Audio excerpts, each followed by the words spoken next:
Outside Miller Park, another cloudy day here on a Sunday afternoon. The Brewers, though, on a hot streak inside the ballpark. They're trying to sweep away the Chicago Cubs. Boomer is back in town. At least his bobblehead, George Scott bobbleheads, are being given away to all fans today, expecting another sellout here at Miller Park. A lot of Cubs and Brewers fans ready to gather, and what a souvenir they get to take home today. Hi, everybody. I'm Craig Kashan alongside Bill Shorter. Great to have you with us here on the broadcast. Things are really coming together nicely for this team right now, Rock, but we're going to focus on what the bullpen has been able to do. Good starting pitching, and they've really picked it up from there. Yeah, and Ron Renick's been waiting for this. They got off to a really slow start the first 8 to 10 games. These guys really, no real rotation out there because nobody was really throwing the baseball all that well, but ever since 8 games ago, the bullpen started to throw some pretty good baseball. 4 runs in the last 24 and 2/3 innings for this Brewers bullpen. They threw 4 scoreless innings in last night's ball game.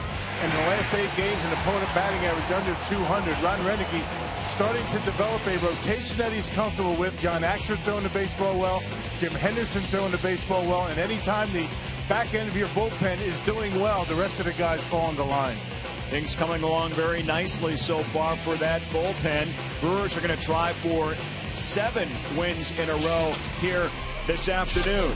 And they're going to use this. How about some defensively speaking in mind? The Brewers are minding the field very well. Just how well? Well, Mark and Davey will let you know when we come back to Miller Park.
Home improvement needs at Menards. By Miller Lite, it's not just a good time, it's Miller time. And by Toyota, let's go places. And by the wireless receiver only from AT&T U-verse. Visit AT&T.com, free your TV. Rethink possible. The Brewers going for their 7th straight win today in the series sweep of the Cubs. Marquette candidate Davey Nelson at the ballpark. And Davey, the Brewers playing very well many phases of the game during this win streak, certainly on defense. Well, their defense has really been carrying them besides the pitching and offense. They've got everything going. They've been making some outstanding plays and plays from guys that are in unfamiliar positions. But Uni Bencourt, as you saw, made a nice play. But Gene Segura has really been the talk of the defense, been making outstanding plays at shortstop. This has really propelled the Brewers, and anytime you can play great defense, they've been able to turn over all these double plays to get pitchers out of trouble. And look at the numbers right here to give you a sense of the defense. Gene Segura, 7 double plays started at shortstop, first in the National League. And Uni is doing it all over the place, at first, at third, and at short, David. Well, that's right. And, you know, he's such a good athlete. He's a natural shortstop, but he can adjust to third base, and he's done a great job at the adjustment at first base. George Scott was a pretty fair fielder in his day. It's his bobblehead day here at Miller Park. Craig and Rock are next with the first pitch. Stay with us. We'll be right back.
Ready for baseball in the first pitch here on Fox Sports Wisconsin. The Cubs and the Brewers. What a homestand it has been for Milwaukee.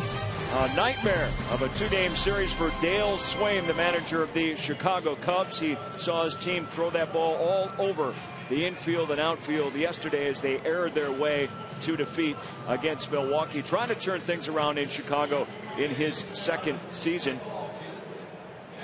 And his Piggly Wiggly batting order looks like this, much the same as yesterday. De Jesus, Castro, and Rizzo, then Soriano, Schierholtz.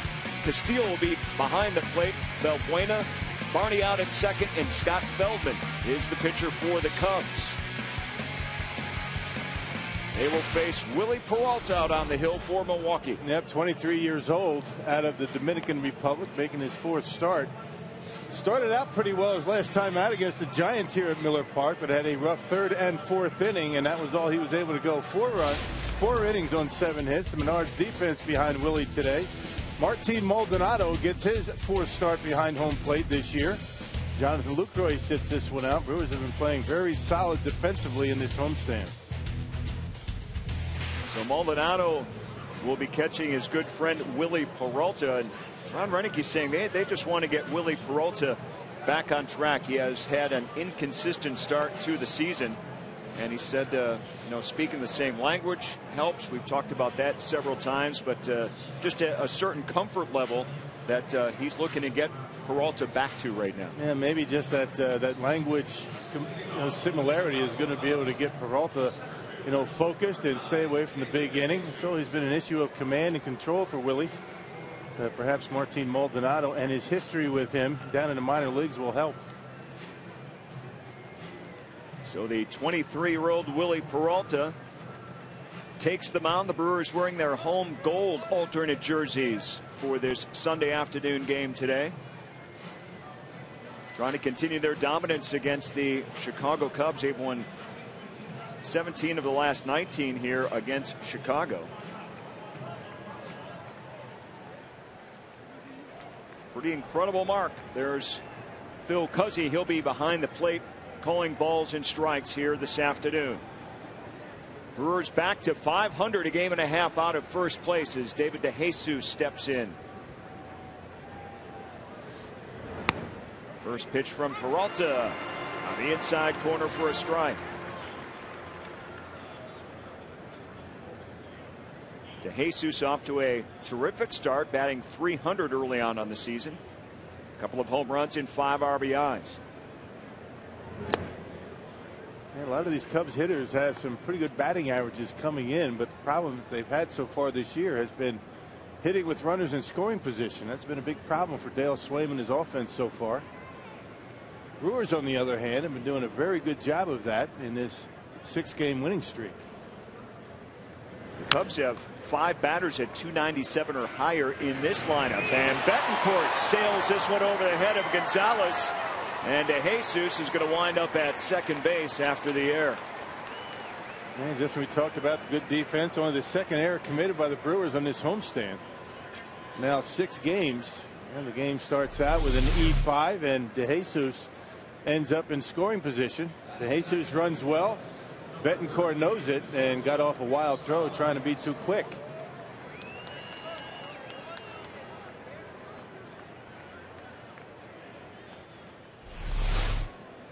Well, the Cubs have struggled this year with runners in scoring position. Just 148, but they'll have a first opportunity right out of the gates here in the first inning. Starlin Castro now batting, and he squares to bunt.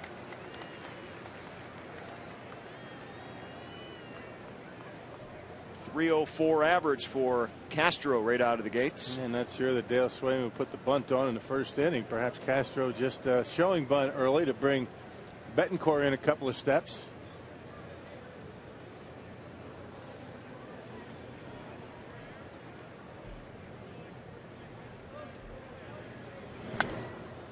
Castro fouls one off, and since he debuted back in the 2010 season, his 550 hits, as you can see, since May 7th of that time, the most, and right behind is Milwaukee's Ryan Braun. All 3 have been here on this homestand. Hunter Pence with the Giants. 3 outstanding players. That's why you pay the big ticket to come to these games. Get to see the big stars all in one homestand.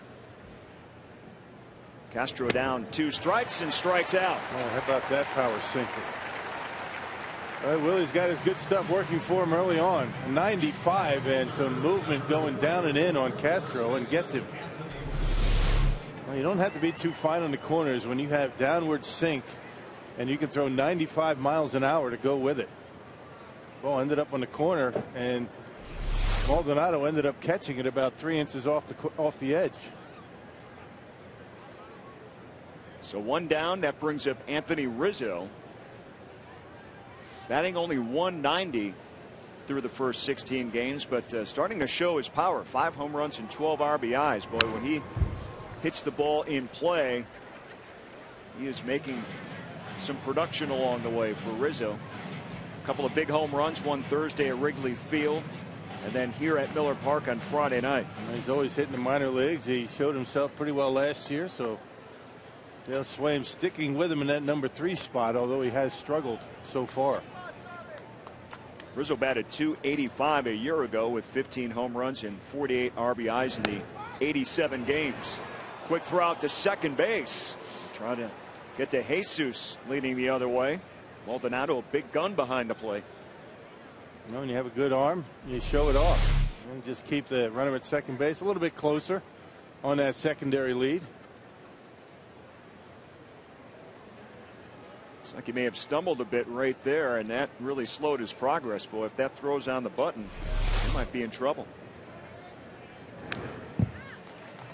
Rizzo, a big cut.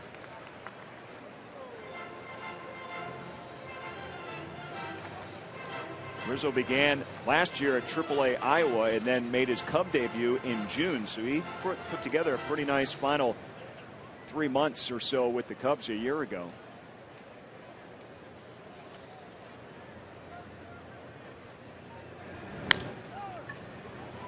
Gonzalez taking himself. Runner moves ahead to third, but there are 2 down.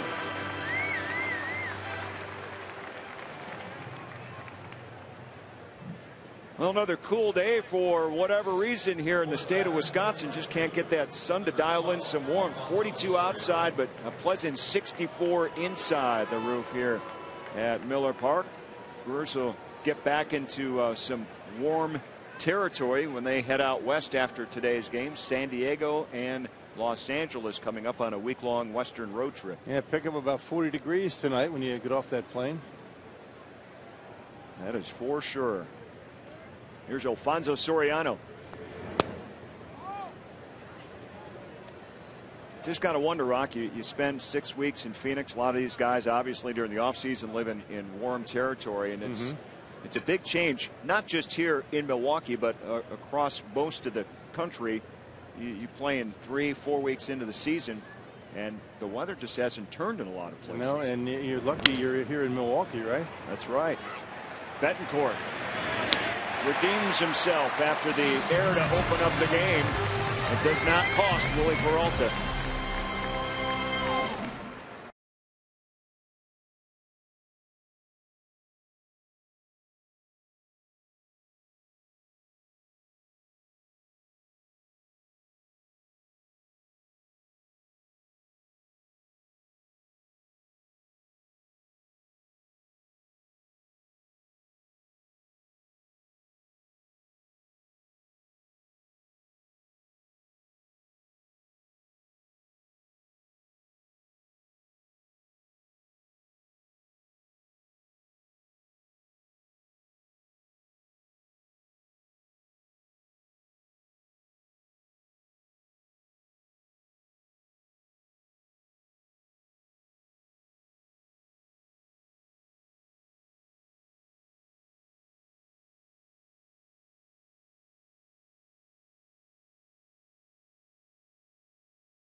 To the bottom of the first here at Miller Park, trying to close the homestand off in style. Our Piggly Wiggly Brewers batting order. Nori Aoki will stay at the top of the order and play right field again today. Then it's Segura, Braun, and Weeks. Maldonado batting fifth behind the plate. Alex Gonzalez over at first. Carlos Gomez back in center tonight. And Uni Betancourt over at third. Willie Peralta also swings a good bat from the pitcher's spot, number 9, and Scott Feldman out on the hill for the Cubs. Yeah, still looking for his first victory. He took losses against the Giants and Atlanta. Pitch counts have been getting up on Scott Feldman. He's only been able to get into the 5th inning and not anymore so far in 2 starts. Has spent all or part of the last 8 seasons with the Texas Rangers. First year here in Chicago. Now let's check out the Menards defense for the Chicago Cubs. It has been very poor so far in this series. 3 errors in last night's game, and as a result, the Brewers able to get 4 unearned runs. That was the difference in the game last night. Aoki steps in and takes the ball from Feldman. Talk about those unearned runs in Feldman's last start. Gave up those 6 runs. Only 2 of those were earned. So this is the dilemma that the Cubs are going through. It wasn't just last night's game. That defense has let down their pitching. Cubs starters ERA among the top 5 in the National League. But boy, when you're giving up those extra runs, it's tough. Aoki almost pulls one past Rizzo. Yeah, when you're giving up unearned runs, it's particularly difficult on your pitching staff, but even more difficult to come back from when you're not swinging the bats all that well. You're not scoring runs yourself. Cubs starters ERA 3.19. That's 5th best. The bullpen, however, 2nd worst at 5.31. So you've got the defense and then what's happening later in games as well. Remember the pitching ranks we were talking about? These are the struggles for a manager. What do you do? Well, he's got closer issues. That's why you see that bullpen earned run average at 5.31. Marmol was taken out. The guy that took over for him, he's on a disabled list. Fujikawa's on the DL. Thank you, Craig. We saw him at Wrigley Field. He looked very sharp, and then all of a sudden, he's on the DL. Right, and now it's closer by committee. It's a matchup type situation. Anytime you have that, your bullpen's going to be a mess, and the Brewers have dealt with that too. Aoki to second. Barney takes care of him for the first out. Aoki and Fujikawa faced each other. That was kind of a much anticipated matchup, especially for the Japanese media that were covering that game in Chicago. One down for Gene Segura. Boy, how good has this guy been out of the gates? He just keeps getting on base. Multi-hit games, high batting average. He's been very, very good. Gene Segura at 386.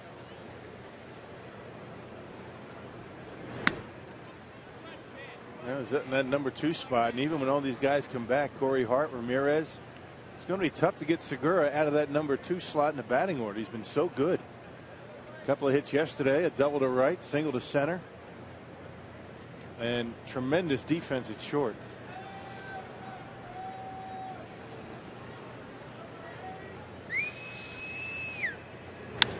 Segura to right field. Will this one drop? No, it won't. Nice play out there by Scherholz. Got a good jump on the ball.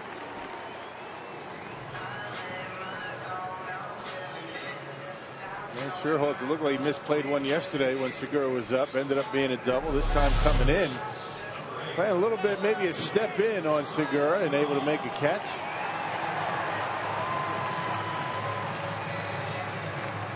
Problem with Segura, if you're defensively out there in right field, he'll line those shallow balls, and all of a sudden he'll strut his power like he did last night. 2 down for Ryan Braun here in the Brewer first inning. Pops one up, and this one's going to make the seats.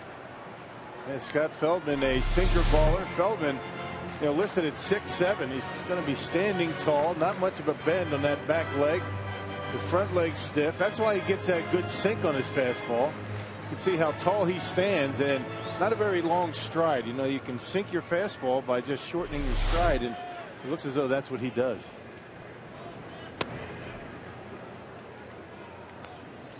Braun in one game against Feldman is 1 for 3. Feldman pitched against the Brewers back in the 2010 season when he was with Texas.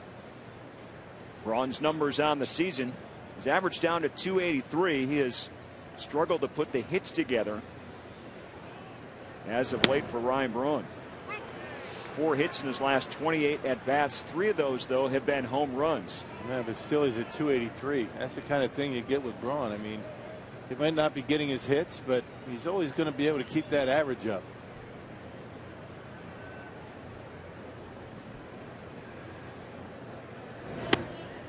Last season, Braun finished at 319. Those are the type of numbers he's far more used to having, but just going through a stretch right now. Maybe a trip back to the home state this week. cure that? Remember the 3 home run game against the Padres out in San Diego last year? I do. And no cheapies for Ryan Braun at Petco. Called strike 3 on Braun on the outside corner. So Feldman retires the top 3 Brewer hitters. 1, 2, 3.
And residents of Milwaukee, Ozaki, Racine, Washington, and Waukesha counties can purchase half-price tickets to the Brewers games against the Pirates and Cardinals April 29th through May 3rd.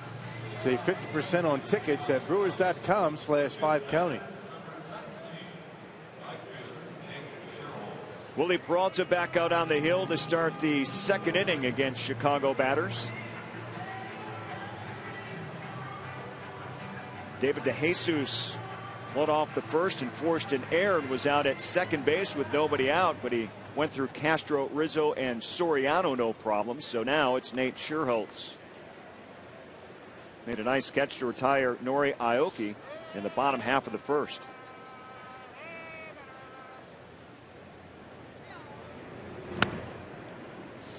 First pitch misses outside to Schierholtz.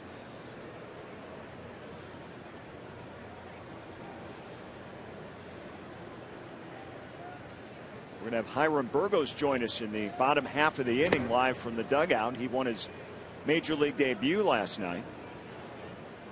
Pitched very well through 5 innings, very much in control. Yes, he was, with all of his pitches, which is something that is very important. Doesn't throw very hard. He looked good out there last night. Willie Peralta made his first major league start for the Brewers last September at Miami and won his first start as well. Pretty special for these guys to get out there for the first time and calm the nerves down. This one line right to Betancourt. Didn't even have to move on the broken bat. You can see Maldonado setting up pretty much right down the middle on a 2-1 count. That's because you don't have to be too fine when you have movement on the baseball like Willie Peralta does today. See, that catcher's mitt, that target was right down the middle. You can see with the late movement ends up on the outside corner. 9 drive right at third base. So your catcher can help you when you have movement, you know, like Peralta does with his fastball. No sense on being on the corners. That's a good point with all that movement. See the target ends up in off the plate. You have to adjust your target based on movement that the pitcher has on his pitches that particular day. And you find that out when you go warm up the pitcher, maybe his last 10 or 15 pitches. This one lined into left. It's going to be a base hit for Wellington Castillo. He's never met a fastball he hasn't liked. One of the best fastball hitters in all of baseball. give him a fastball, and he will hit it hard somewhere. That's why the Brewers, up until this at bat, have been giving him a steady diet of off-speed pitches, and they've handled him pretty well. That's a 95-mile-an-hour fastball that he turns around to left field.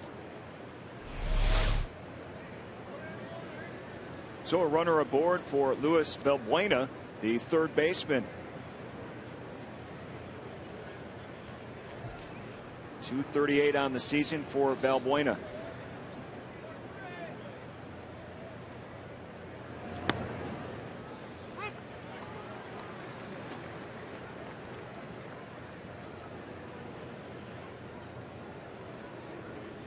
Peralta has been able to take each step along the way over the last few years from the minor leagues. In fact, if you go all the way back to 2007, he missed that entire season with Tommy John surgery, and then the following year it was rookie ball. Year after that, Class A, and right on up. Split time at AAA and the majors a year ago. Fly out to Ryan Braun for out number 1.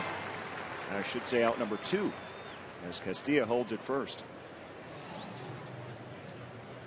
Fox Sports Wisconsin is your home for Bucks postseason coverage before and after every playoff game with Bucks Live presented by Marshfield Clinic, plus live action with complete coverage of games 1, 2, and 3.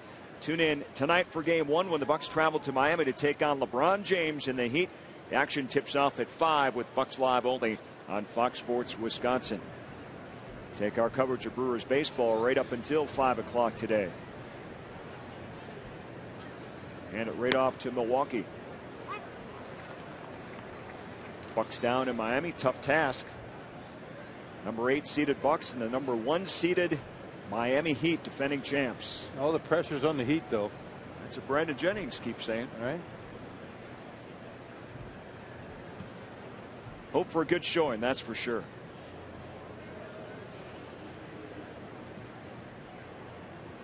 Darwin Barney is in there, the Cubs Gold Glove second baseman.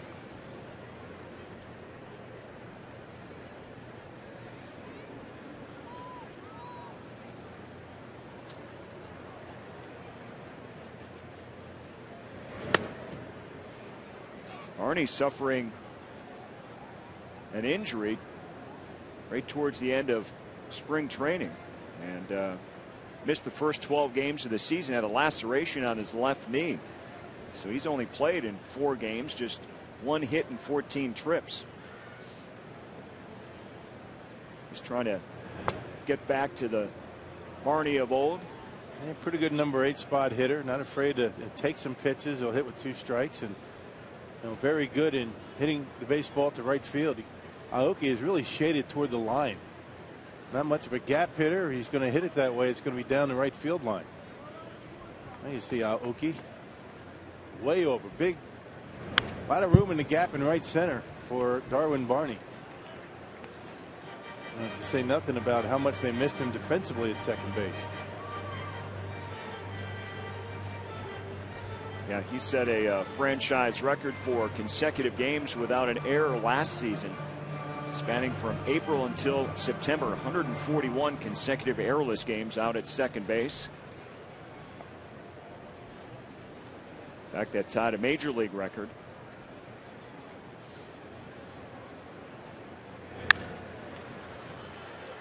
Segura to Weeks takes the lead runner for the final out. Howard Burgos joins us next.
With their rival Chicago Cubs as they're trying to sweep the Cubbies away.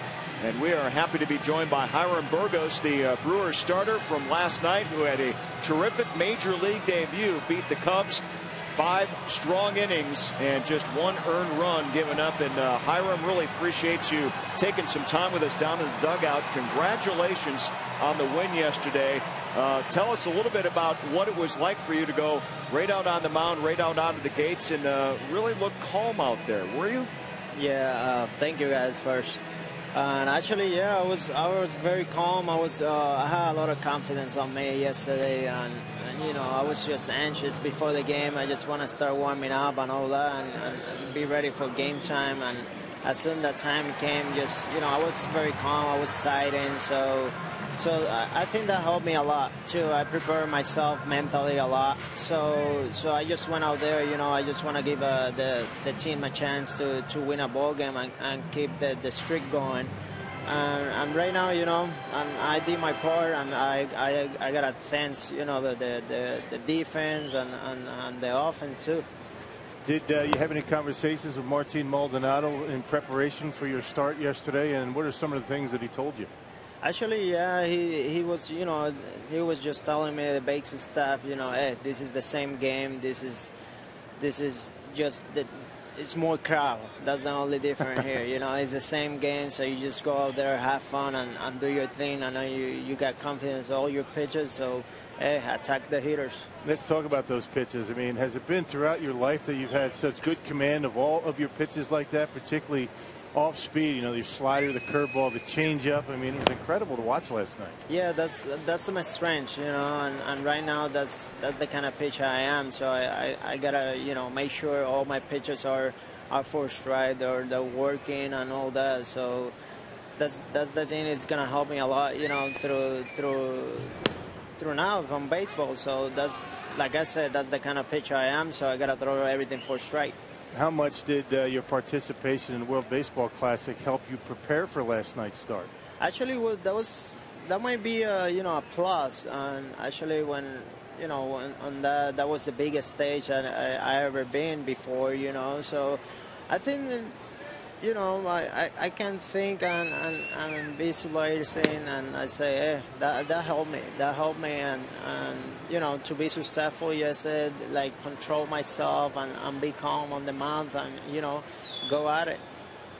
Well, Hiram, you were able to bring up your wife, your daughter, your parents, and also the owners of the Puerto Rican Baseball Academy that you attended yesterday to watch your debut.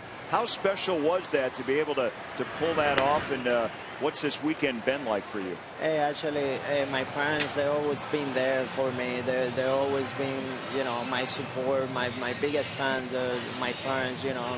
So I told them, you know, as soon as I get the call, you know, you guys are going to be the first guys over there. You know, I want you guys, you know, to be there. I got my wife, my daughter, so I'm very blessed right now, you know, and having them here to enjoy this moment. Well, Hiram, we appreciate your time. Congratulations again, and we really look forward to another start here on the big league level. Go get him, okay? Thank you very much, guys. Take care. All right, that's Hiram Burgos joining us live from the Brewer dugout after a very nice performance in yesterday's major league debut. Only gave up a run against the Cubs, got the win.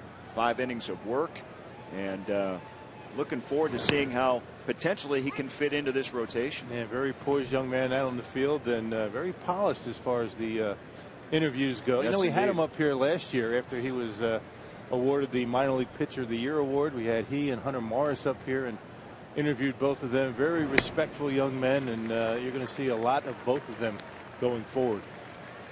You know, the guys pulled a pretty good prank. His teammates last night had the first pitch that he threw the ball back in the dugout. And then when he got back to the clubhouse last night, there were 6 baseballs all marked erratically, and trying to figure out which one was his. And we've already heard that storyline with a couple other guys here at this level making their major league debuts for this team.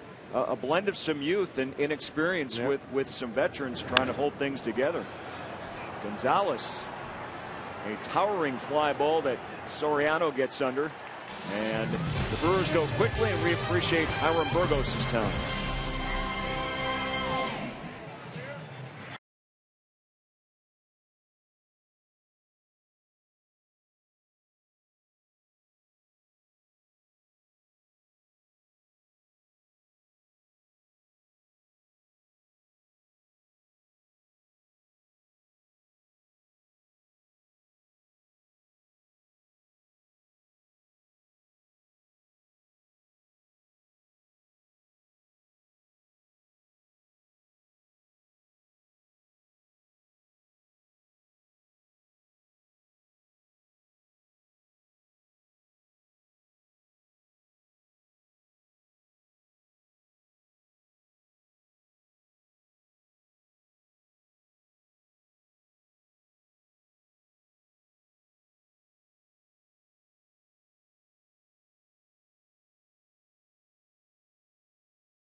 M&M Bar in Watertown, if they call the Brewers in the next 24 hours. They get 40 Miller Lite beer pen tickets to a Brewers home game this year. It's offered courtesy of the Tavern League of Wisconsin and our good friends at Miller Lite.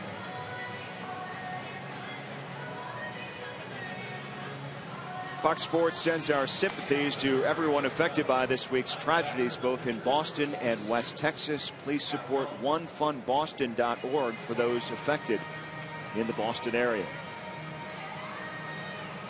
And quite a game yesterday when they finally played again at Fenway Park for the special home white jerseys that said Boston on the front. They carried a lot of meaning, of course, for the folks there. And, two games today, day-night doubleheader in Boston. They beat the Royals yesterday 4-3. Neil Diamond made a personal appearance too. All worked out well, and glad everything's coming back together. So Scott Feldman, the Cubs pitcher, facing Willie Peralta to lead off the third inning.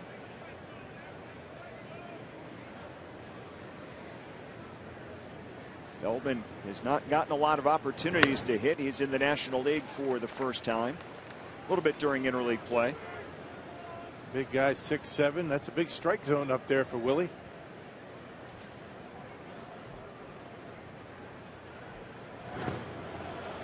And strikes out. Wasn't sure if he got a piece of that or not.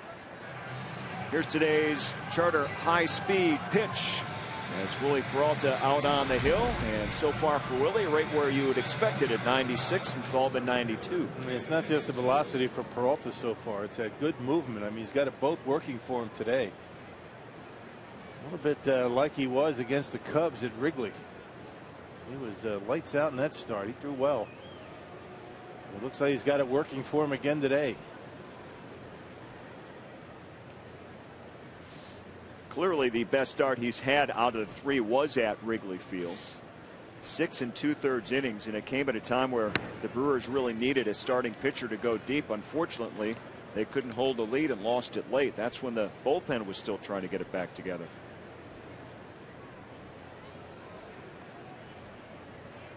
So Peralta facing David DeJesus. And let's check in with Sophia Minard. She's got more on Peralta.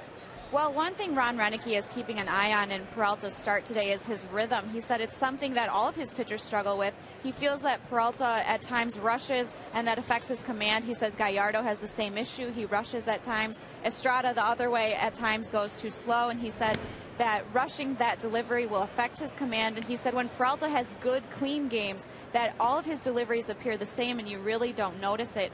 He also said that if he gets into a situation where he's hard hit, he's curious to see how Peralta reacts to that and what pitches he chooses. He wants Peralta to learn to be consistent in his thinking with what he's trying to accomplish out there, guys. He's only 23 years old. I mean, he's got a lot to learn, and he didn't start pitching until later on.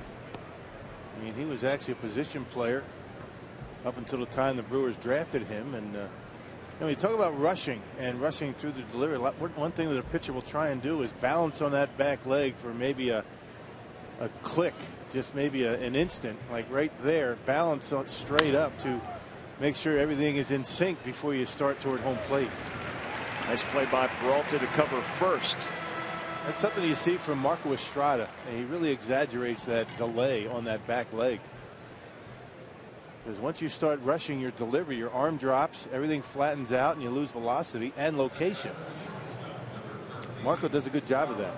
Well, Jerry Augustine always preaches when he's talking about that rhythm, also the balance part of it. You just got to have that go hand in hand for everything to work for you, your mechanics to iron out.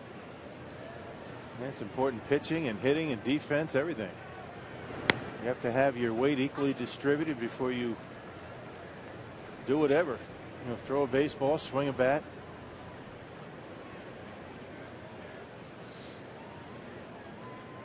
Peralta against Starlin Castro, fouls one back. Let's check out Willie's delivery, and you'll see that Willie has a rather deliberate start to his delivery. Relatively short step back behind the rubber. Watch him just balance just ever so slightly before coming to home plate. Doing a good job of it so far today. This one up the middle and a base hit for Castro. 2-out runner aboard for the Chicago Cubs, and now Castro extends his hitting streak to 13 consecutive games. That's the longest active streak going on right now in baseball. Man, it looked like a breaking ball, something, middle speed, 89 miles an hour that Castro able to get the bat head on. Peralta blew him away literally with fastballs his first time up.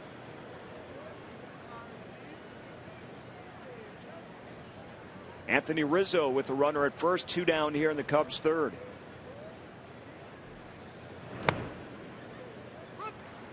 Right down the middle for strike 1.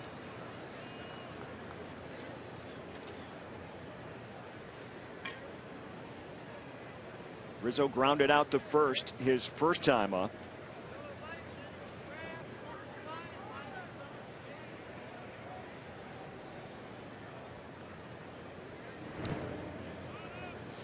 Talked about Rizzo coming up from the minors midway through last season and putting together a pretty good year. He was acquired by the Cubs from San Diego in a 4-player deal.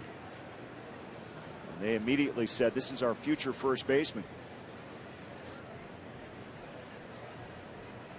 And he's flashed his power early this season, that's for sure. 5 home runs already. Yeah, needs some work defensively, but he can hit off to a slow start. You figure he'd be snapping out of that at some point.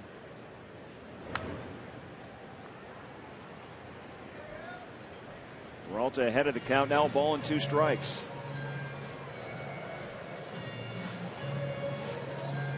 Willie making his 9th career start. His overall record in his short major league stint so far is 2-2.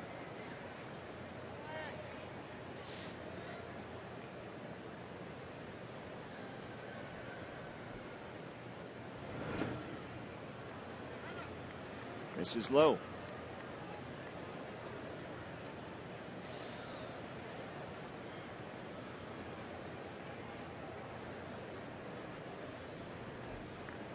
Part of that rhythm too that Sophia was talking about has been a little bit off for him too, and it's led to a little higher number of walks he's given up in his first 3 starts. He's given up 8. The team has only given up 36. That's a National League low. Rizzo hits it into the gap a long way, right center field, and out of here. A home run for Anthony Rizzo on a 2-2 pitch. Lines it right out of here. And the Cubs grab a 2-0 advantage here in the 3rd inning. That is a big 2-out hit. And another off-speed pitch. It was a slider that Castro hit. Rizzo on a 2-strike pitch gets a breaking ball, and he knocks it out of here. I mean, the fastball's been so good for Willie Peralta so far. You're almost doing that hitter a favor by knocking down a few miles an hour, 88 miles an hour, and he hits it out of the ballpark. Home run number 6 on the season for Rizzo. He has 14 RBIs. All this batting under 200 to start out the first 3 weeks of the baseball season. Here's Soriano.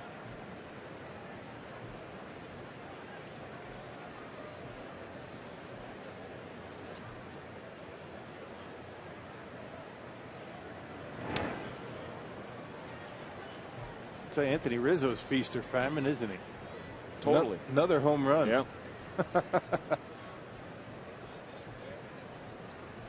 He's got 12 hits this season, and 6 of them are home runs. That's something else, isn't it? He's either making very good contact or hardly any.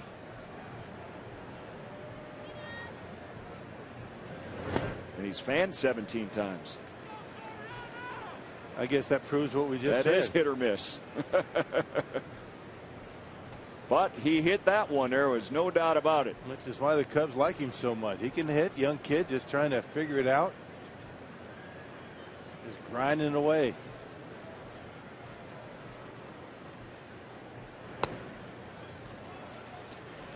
And I mentioned those walks by Peralta, and he issues his first walk of the day to Soriano, so he's aboard with 2 outs. And Ron Rennicky talking about that. He told Sophia that see what happens when he starts giving up some hits. How's he going to be able to handle it? Is he going to be able to get himself out of trouble quickly?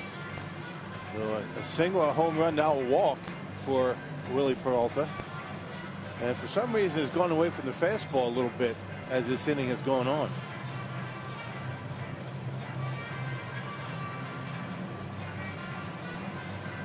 Last outing against the Giants, the Brewers staked into a big 9-3 lead, but he could not hold it and could not hold that lead through even the 5th inning to even register for the W that day.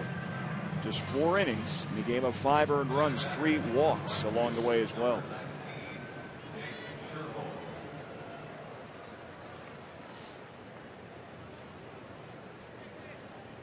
That was Tuesday here at Miller Park. Brewers still won that game.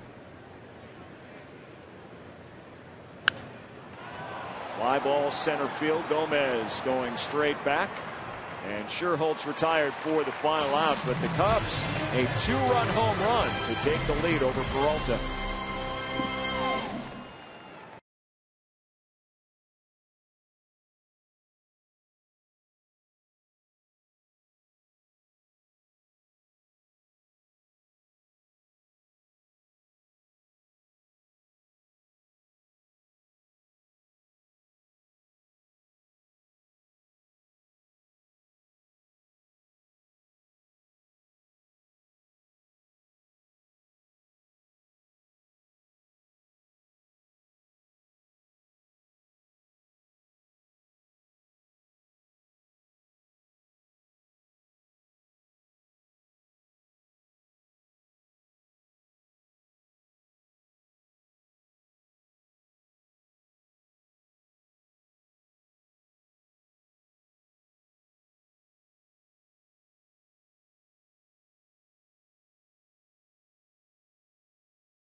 Fans in attendance receiving their George Scott bobblehead, collecting the second bobblehead of the season. It's Boomer Bobblehead Day, and we are celebrating the 5-year career of George Scott here in Milwaukee. So on our AT&T Twitter poll today, we asked you, what is the most memorable thing about George Scott's Brewers career?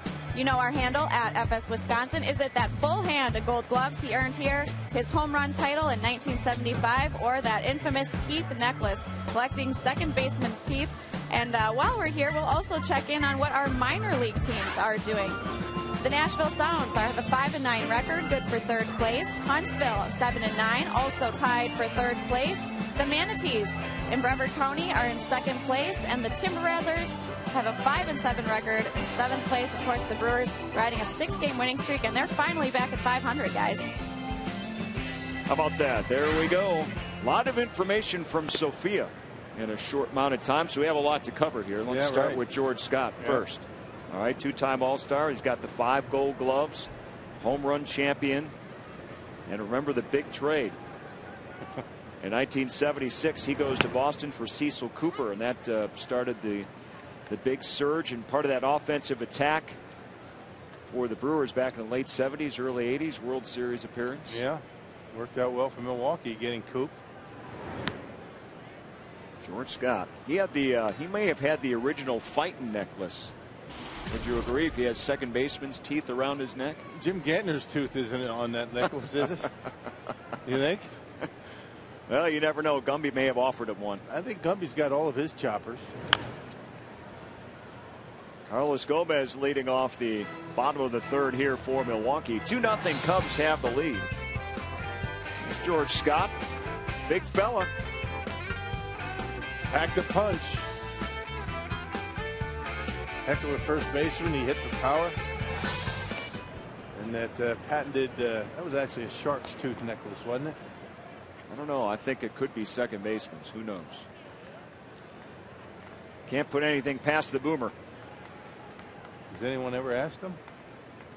Well, Sophia reported that, so I don't know. Maybe, she's usually dead on with her reports. Gomez in the left to base hit.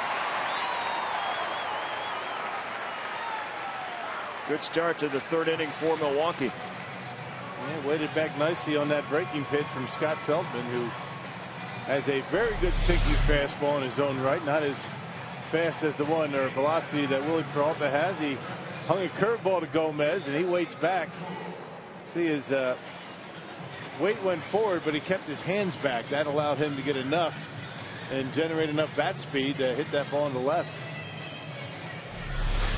Career hit number 500 for Carlos Gomez. Right there, that's what it says. Nice job, Carlos. Well, Gomez on this homestand, 563. He's 9 for 16, including a couple of home runs. There's some guys right now that are really haven't had great homestands as far as a lot of hits go. Weeks, Braun, Aoki, but Gomez down there at that number 7 holes had a very good homestand and helping that bottom part of the order. We talked about it for a few days now. Yeah, the bottom of the order has really stepped it up. And that's what it takes to have a good, consistent offense. You just can't rely on the same guys every night. And Gomez, Betancourt, the guys coming off the bench, Schaefer, Lally have contributed. Maldonado in last night's ball game with a big RBI. It takes a village, Craig. Yes, sir. To win. Takes everybody. 1 to 25, right? 25, and even down deeper than that. Well, the Brewers have reached a little further into the farm system, maybe than they anticipated early on this season. Of course, we talked to Burgos, guy at the plate right now. Betancourt was signed just before the season began as a free agent.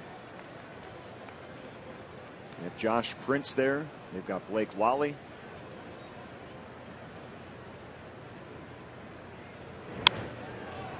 Betancourt fly ball to right. Scherholtz comes in for the first out.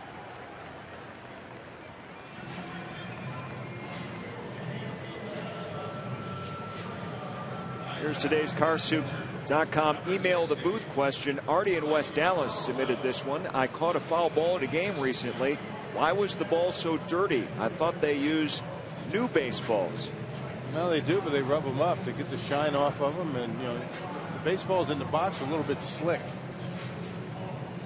I think I have one in here. That's an unmudded baseball. It's an unmudded baseball. You can see how clean it is. It's very slick, and the umpires are going to rub up a couple of dozen before each game, but they certainly use a lot more than that, given all the balls that get thrown out. Ball hits the dirt, it's gone. It's done. You just throw it in. They use it for batting practice, send it down to the minor leagues. They figure they go through about around 9 dozen baseballs a game. Right. Yeah. And Alex Sanchez, who gets the baseballs ready down to the umpire's room. I know he's listening and watching as Peralta sacrifices Gomez out to second base. That's his job before the umpires show up every day. Yeah, it used to be the umpires. You're right. It is Alex Sanchez who is the clubhouse attendant for the umpires. Yeah, the mud comes out from New Jersey. New Jersey. No, not just any river. No, I'm from New Jersey. I grew up in Trent, so I can say this. There's no better mud in all the world than in New Jersey. So this is a secret spot, though. No one really knows where this is, do they? I mean, you just can't go out there and collect your own mud, well, can you? Yeah, you just can't. Although I don't know why you would. You can't give that information out. Where you get the mud? The old New Jersey mud. It has replaced the Mississippi mud that they used to use. Well, for reasons unknown at this point. Mississippi mud apparently not up to snuff. Could have saved a lot more money getting the mud from Mississippi from here. At least $1. Nori Aoki with Gomez out at second base. I know with all the rain that we've had around here, plenty of mud to go around. Well, that's for sure.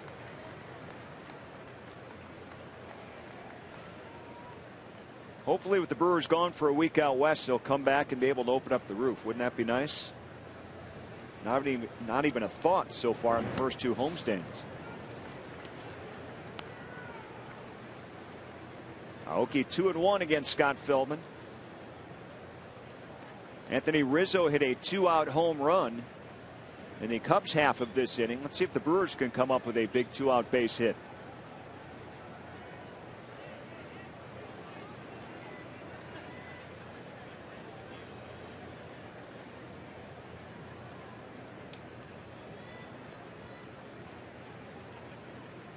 There goes Gomez, and Aoki slaps it foul.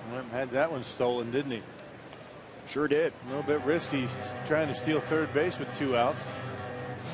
And sometimes hitters don't like all that movement behind them when they're trying to pick up the baseball. Apparently doesn't bother Aoki too much. Guys talk about that. Distraction. Mind if I bounce around? I mean, that doesn't bother me. Some guys don't like it.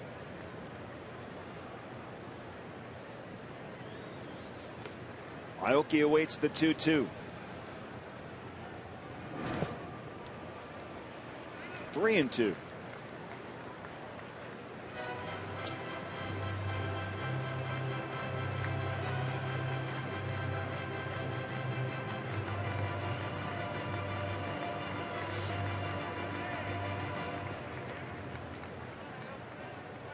Brewers have come up with some clutch base hits during this entire 6-game winning streak.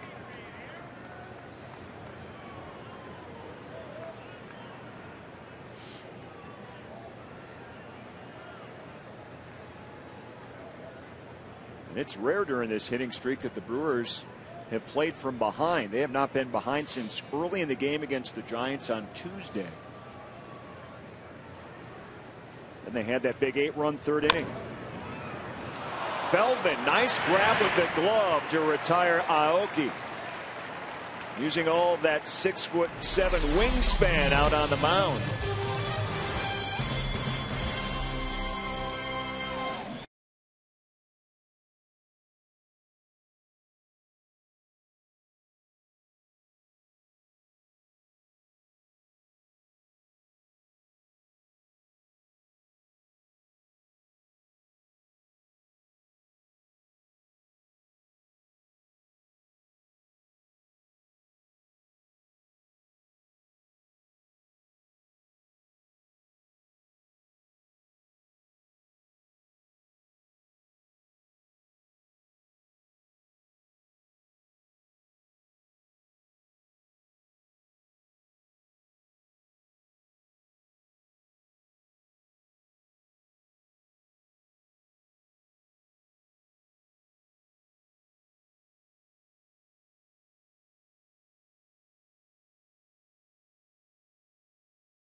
Brought to you by Piggly Wiggly, the official supermarket of Fox Sports Wisconsin. By Ho Chunk Gaming Wisconsin, your ticket to more. And by Marshfield Clinic, don't just live, shine. George Scott bobblehead outside the ballpark today. A good-looking bobblehead with a stack of gold gloves. Well done with that old Milwaukee M on his helmet. He wore a helmet at first base too, didn't he? Pretty sure he did. Actually wore a helmet out there. Right. For a hat. John Olerud used to do that at first That's right. base. Yeah.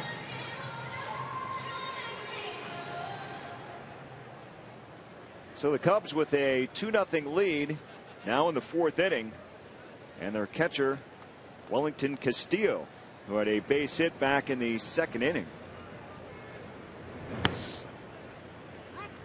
Castillo's average now at 400. Boy, he has had a terrific start to this season. Had the night off yesterday, right back behind the plate today. Little roller to Betancourt. 1 down. This week, 2 players are chasing history in the World Poker Tour. Theo Jorgensen is looking to become the first player to win the same event twice, while Hollywood producer Matt Salzberg is looking to write a fairy tale ending for his poker story. Tune in for the Grand Prix de Paris presented by ClubWPT.com. 1 down, Willie Peralta. Top of the 4th inning. And now Valbuena.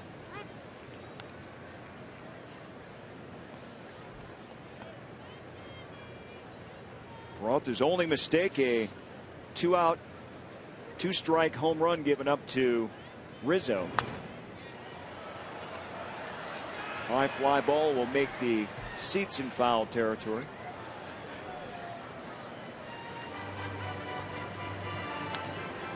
Someone's got some mud on their hands now, right? A little dirty ball going, well, I thought the ball was clean.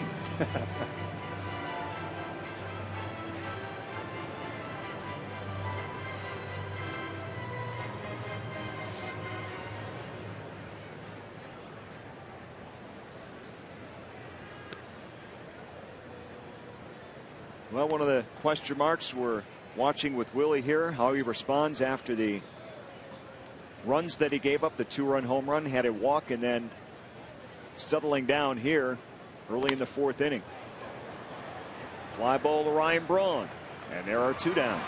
Got that fastball up in the zone by Valbuena. An easy fly out the left at 96 miles an hour. Boy, what a live arm he has. Only 2 mistakes he's made have come on breaking balls. Base hit to Castro and the home run to Rizzo.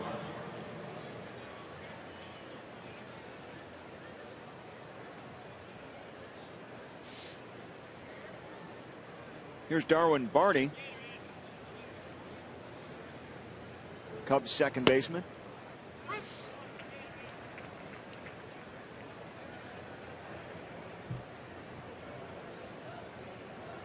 Grounded out in his only at bat back in the 2nd inning.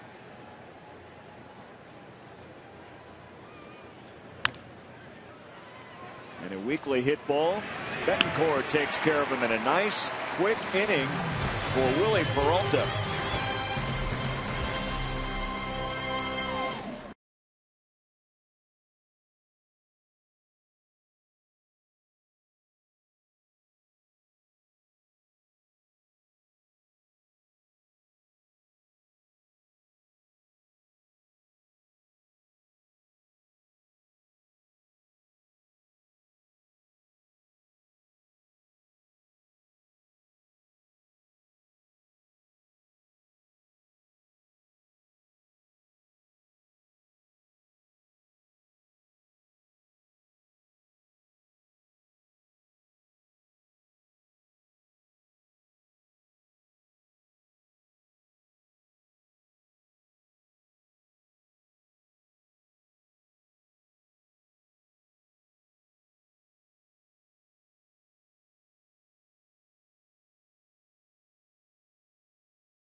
Beyond the Diamond in 2013, a program highlighting the organization's outreach efforts. It will include partnering with players, coaches, Brewer wives, alumni, and team personnel working hands-on in the community.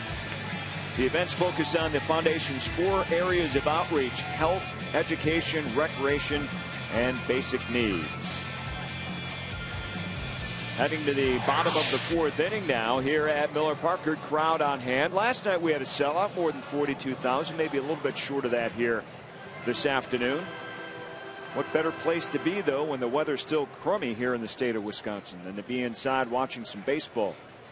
Brewers have won 6 in a row, and Gene Segura's had a lot to do with that with his work at the plate. Takes a high and inside pitch from Feldman.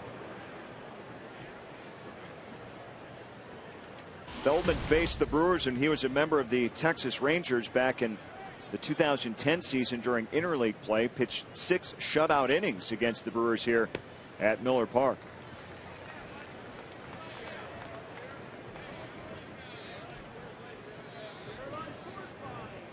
He's been able to throw strikes tonight. So far anyway, coming in with 7 walks, 4 strikeouts, and only 9 innings of work. He hasn't been able to get too deep into games. Pitch counts have been catching up to him early in games. So right now, pitch count in very good shape at only 41.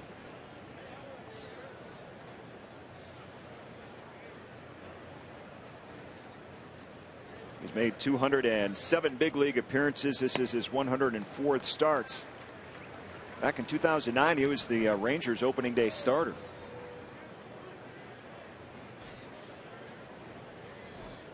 Trying for a fresh start here with the Cubs, signed as a free agent.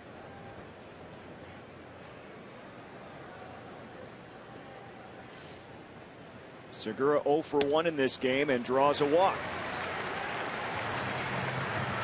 There's that walk we're looking for, right? And that has been an issue for him in his first 2 starts.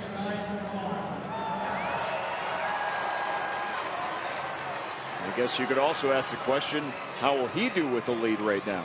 It's always the question mark with pitchers. How do you handle a lead? Well, the last thing you want to do is start walking batters, particularly walk a guy in front of Braun.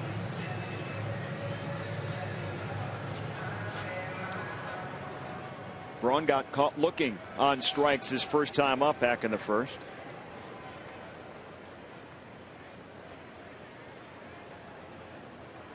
Still swinging a home run bat, even though the rest of the hits haven't been falling into place on this homestand for him. First pitch strike to Braun on the outside corner.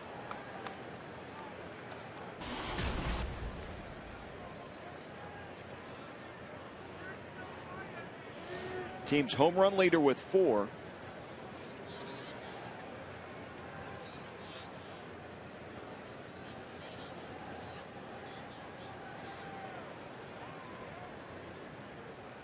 Segura draws the attention of Feldman.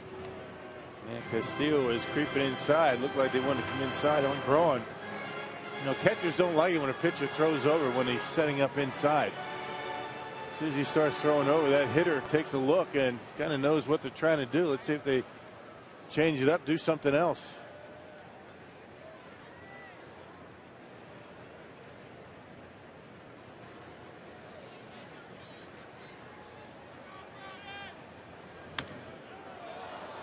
And went right back inside.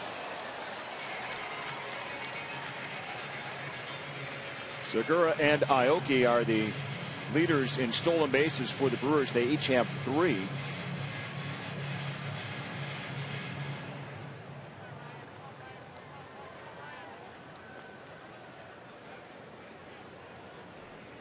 Braun down 2 strikes.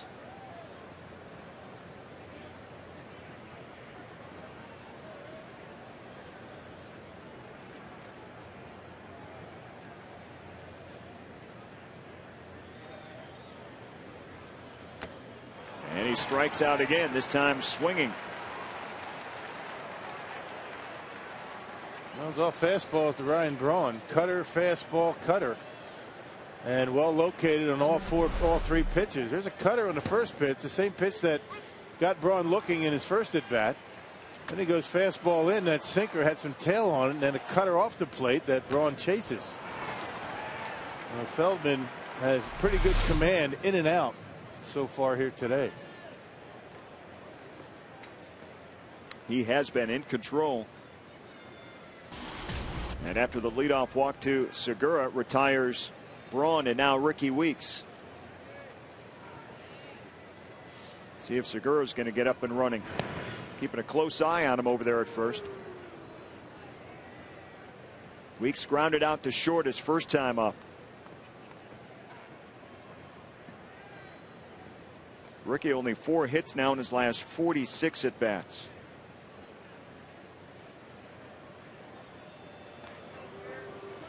See that average now go down to 188.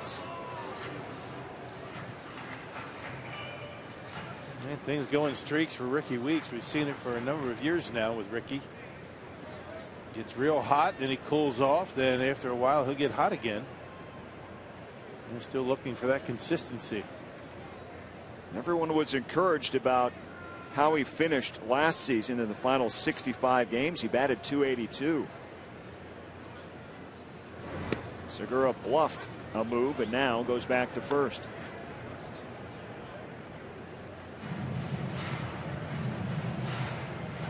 Castillo kind of smiling over there behind the plate.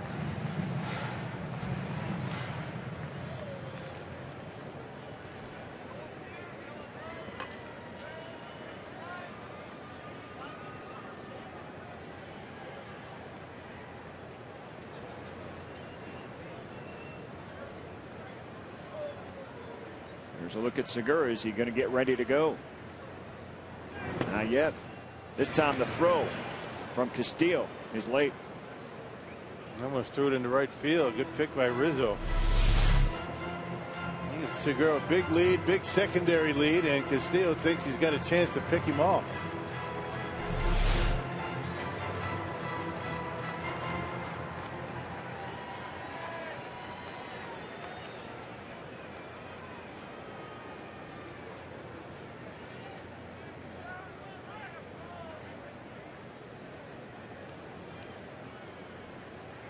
And again, a little closer play over there this time.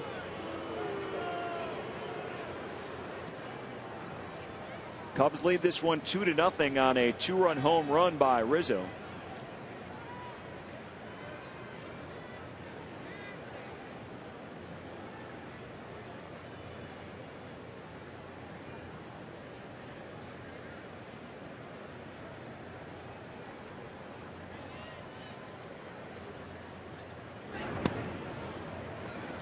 Weeks able to check his swing. 2-1.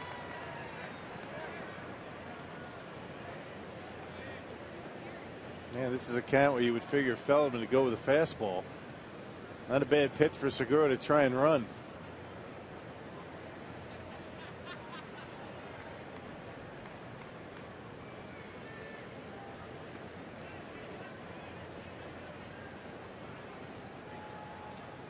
Weeks waits and the delivery. And a big swing and a miss on the outside corner of the plate. Looked like a cut fastball, something that he's been throwing second time through the batting order. There you see it, a little bit of a spin to it. Not the slider rotation, but there's a little bit of a movement away from Ricky right as it gets to home plate. Well, Castillo has caught 5 would-be base stealers. He throws out 36% of those on the base paths that try to steal against him so far in the young season. Pretty decent numbers. There goes Segura this time. Ball low, and this one thrown into center field. Segura gets up, and he'll run into third.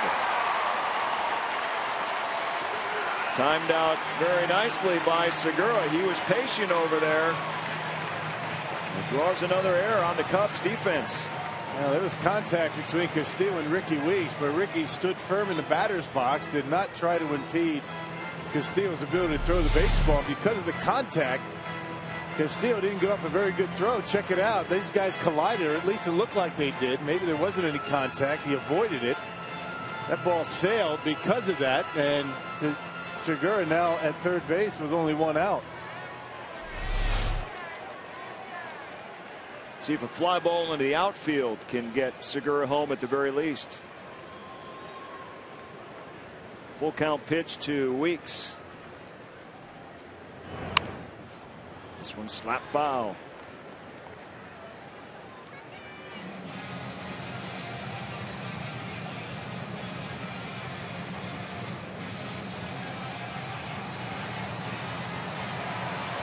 Brewers have had a tough time producing runs out of the cleanup spot since Aramis Ramirez went out. Weeks has produced just 2 RBIs out of that spot. An ideal situation right here with Segura over at third and just 1 out.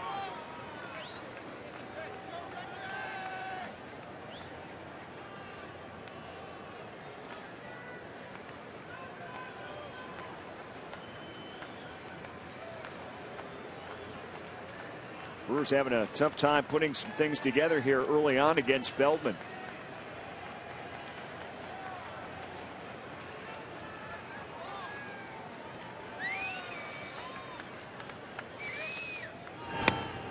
And Weeks walks. So the Brewers now have 2 aboard, runners in the corners, with only 1 down and Martin Maldonado.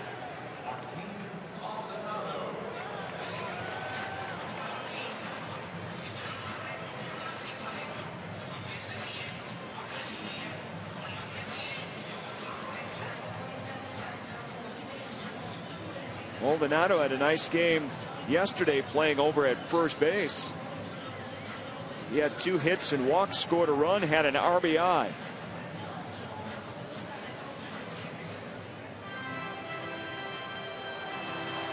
And let's see what kind of offensive strategy Ron Renick is going to implement here. He's got Segura over at third and Ricky Weeks over at first. 1 down here in the 4th inning.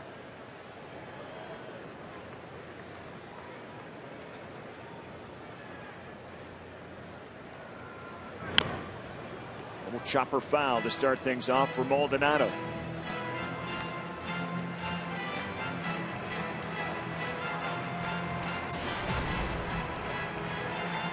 Oh for 1 in this game. He's making his 4th start behind the plate this year. He's also started 3 games over at first. They came up with a big hit in yesterday's ball game. They singled to left to drive in a run. Has to try to avoid the ground ball.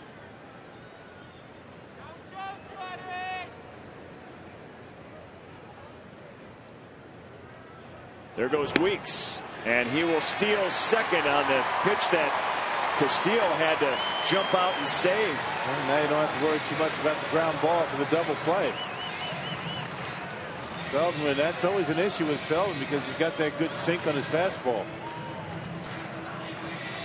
Cubs are going to keep their infield back with a 2-run lead.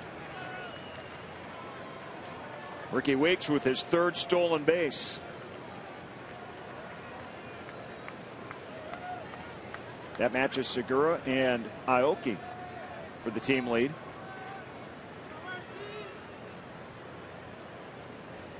Ideal situation here for Maldonado. 2nd and 3rd. Here comes the 1-1 from Feldman. Misses inside. 2-1.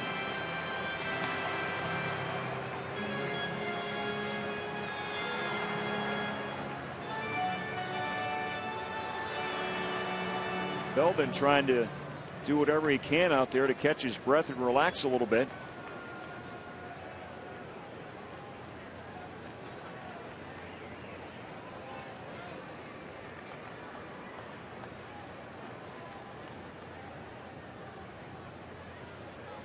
Maldonado waits. And Feldman steps off. But now Castillo will come out and talk with him.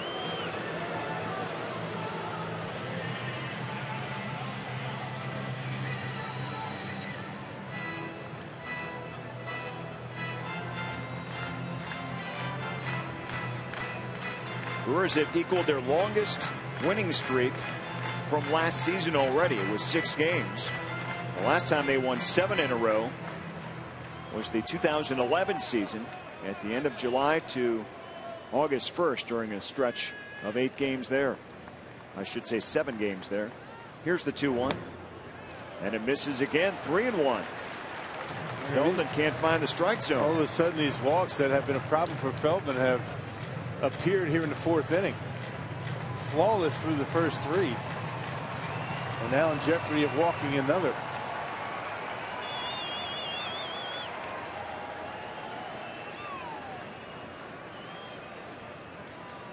Seven walks in his first 2 starts. And there's a strike that hits the outside corner of the plate. 3-2 now to Maldonado. Yeah, with good movement going down. You don't blame Maldonado for taking that one. Perfect pitch at the knees. Watch the way this pitch sinks as it gets to home plate. That's a ground ball waiting to happen right there.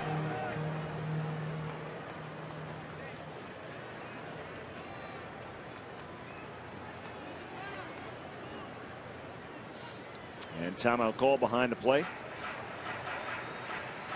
Second and third for Milwaukee. Segura and Weeks both reach via the walk.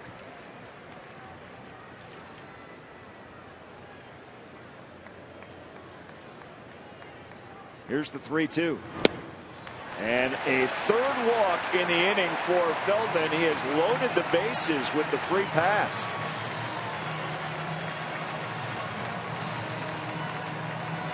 Hey, residents in Milwaukee, Ozaki, Racine, Washington, and Waukesha counties. You can purchase half-price tickets to the Brewers games coming up on April 29th through May 3rd against the Pirates and Cardinals. Save 50% on tickets at brewers.com/5counting.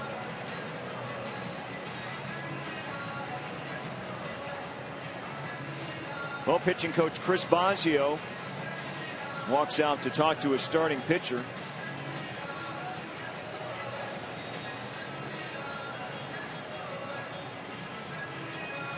Starting pitching hasn't been a huge issue with the Cubs. They have gone through their moments, but it's the bullpen part of their pitching staff that has really let them down, and then the defense behind the starting pitching. No doubt that was a problem in yesterday's game.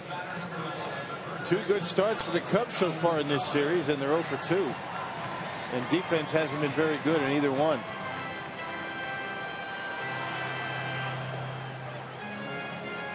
The issue right now are the walks that Feldman has given up. 3 this inning, plus an error, a throwing error on the catcher. Bases loaded for Milwaukee. Here's Alex Gonzalez. And there's another ball. Boy, what an ideal situation this would be for Gonzalez. You see his numbers with the bases loaded in his career. But he has struggled at the plate. 136, has not been 100% healthy, and is switching positions almost daily on the infield.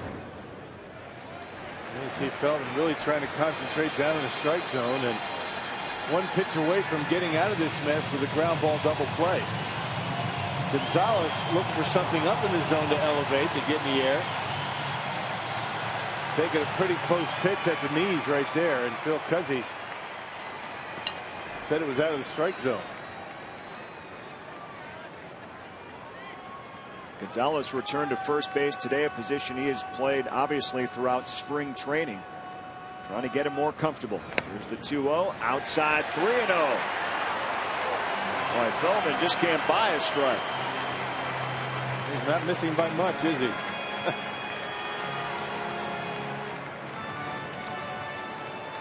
Dale Swaim and Chris Bosio in that Cub dugout.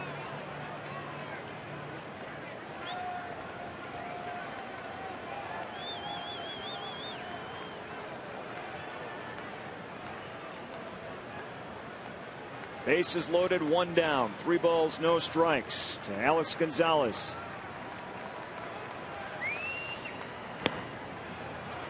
And there's a strike, belt high, 3-1.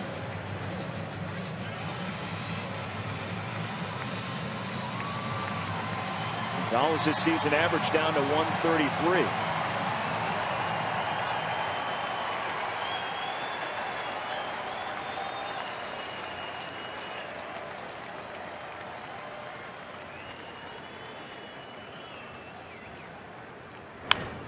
Little chopper in the infield, slow roller.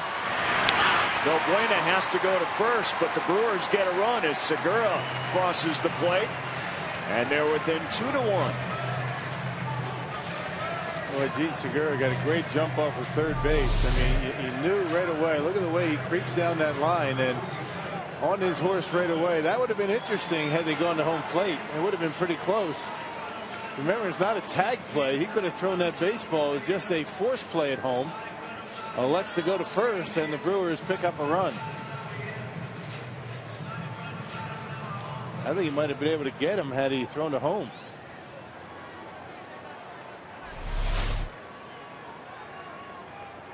Well, the Brewers get the run. There are 2 down. However, runners in scoring position at second and third base right now. And Gomez at the plate. Boy, he's been swinging a big bat. See if he can come through against Feldman here. First pitch misses, ball 1. Benefit of having some hot hitters at the bottom of your order. It's kind of the way it's been going this entire homestand. Gomez, pretty good numbers for a number 7 hitter.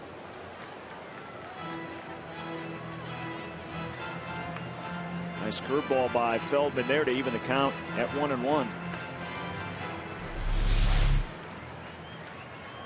That's that cut fastball that he's been using. Actually, the curveball that time.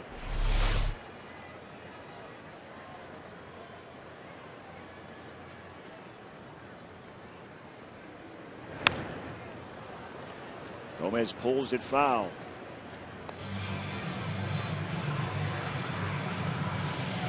Gomez batting at .300 right now.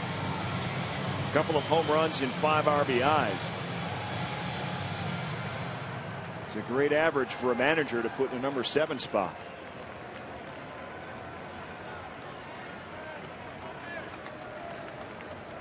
Here's the 1-2.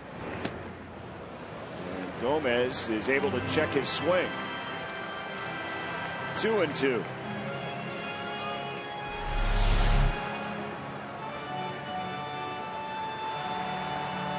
Did a lot of that in last night's ball game. Check swings and able to hold up.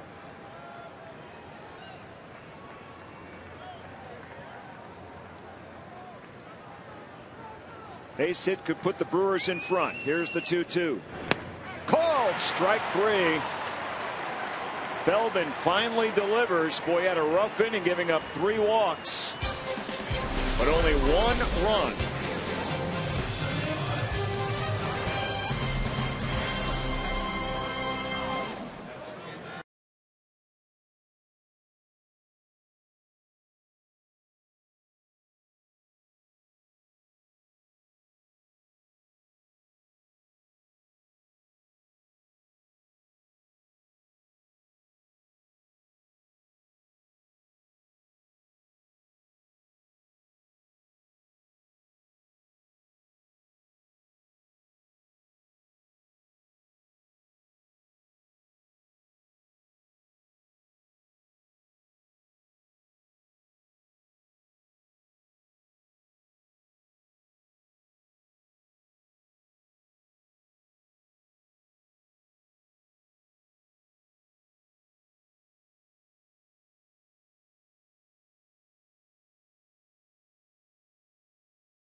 Look what's happened in this game between the Cubs and the Brewers so far. Scott Feldman has tamed Milwaukee hitters. He's only given up 1 run.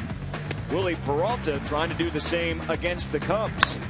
Only mistake he has made is a 2-out, 2-run home run to Anthony Rizzo. The Brewers get a run back on an infield ground out by Gonzalez. And we head to the 5th inning. A 2-1 Cubs lead over Milwaukee as Big Willie Peralta back out on the hill for the Brewers.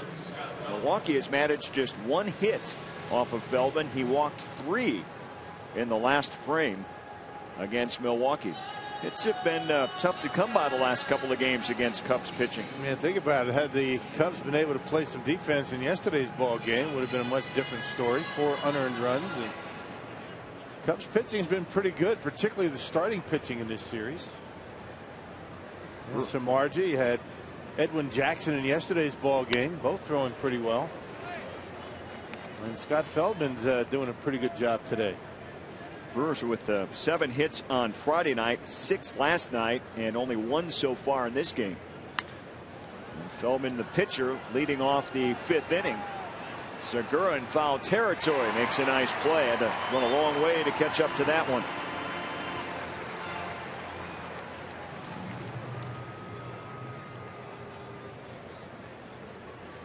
So 1 down here in the 5th, top of the order, and David DeJesus.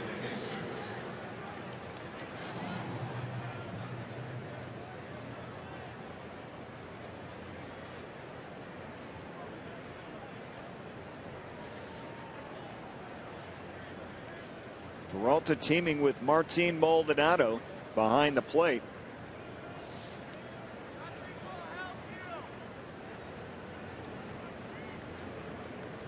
Ron Renick's thinking there, and Rick Kranitz, the pitching coach, is to gain some consistency with Peralta, just simply getting him back on track. Making him feel comfortable out there. It's not that Jonathan Lucroy has not been able to do that. Yeah, Jonathan's been doing a nice job behind home plate.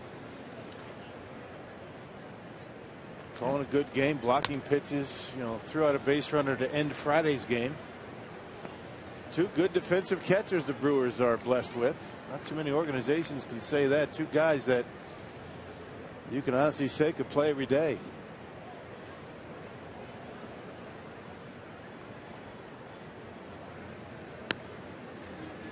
There's a called strike on DeJesus. In fact, a lot of people had questions during the offseason if Maldonado would become available to trade away and perhaps acquire a pitcher. As you mentioned, you're blessed with 2 outstanding catchers like that. Almost becoming a luxury. And it's been a little bit easier for Renick since that he's been able to keep Maldonado in games because of his offense over at first base. As we saw last night. Keep Lucroy in the ball game. He's been swinging the bat.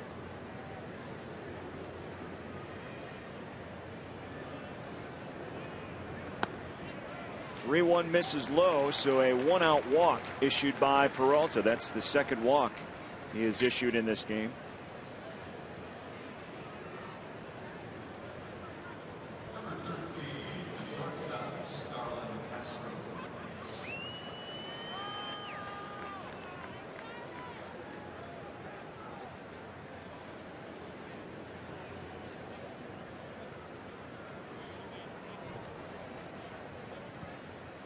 Starlin Castro steps in. He had a base hit and scored ahead of Rizzo's home run back in the 3rd inning. He also struck out in the 1st. DeJesus taken off on that first pitch, but it's fouled behind. It looked like a hit and run. DeJesus not with a very good jump. DeJesus is pretty fast, but getting a jump sometimes can be an issue for him. Got a late break. Check him out. Very small lead, and it took a long time to get going. That was a hit and run. Well, DeJesus has not even attempted a stolen base this year.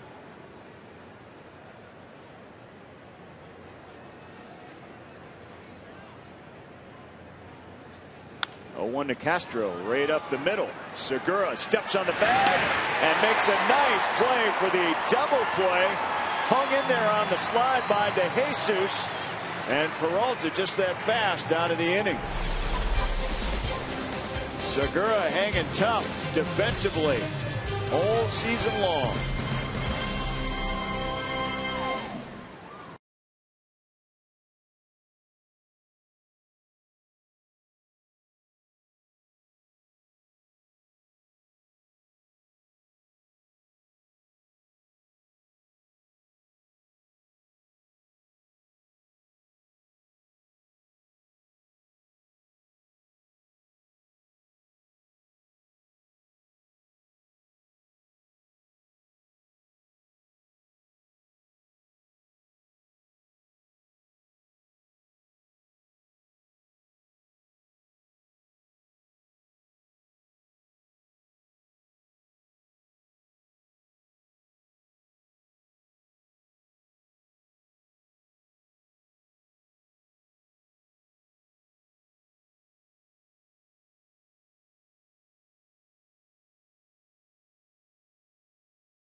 last delivery of the game, and it's Gene Segura getting a jump, and then the air on the throw into center field, and quickly gets into third base for Milwaukee, and he will end up scoring the Brewers' only run of the game a little later on in that frame. It's 2-1 right now, Cubs over the Brewers as we head to the bottom half of the fifth. Scott Feldman has pitched pretty well, almost pitched himself into a jam last inning by giving up 3 walks, but only allowed a run. Only 1 hit so far. That was a base hit to Gomez to lead off the third. He's thrown well.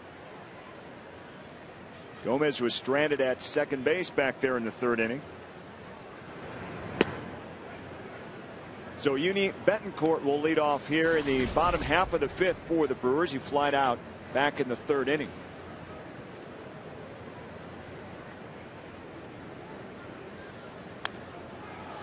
This one fouled straight back, almost to our booth. That was rated Joe Block.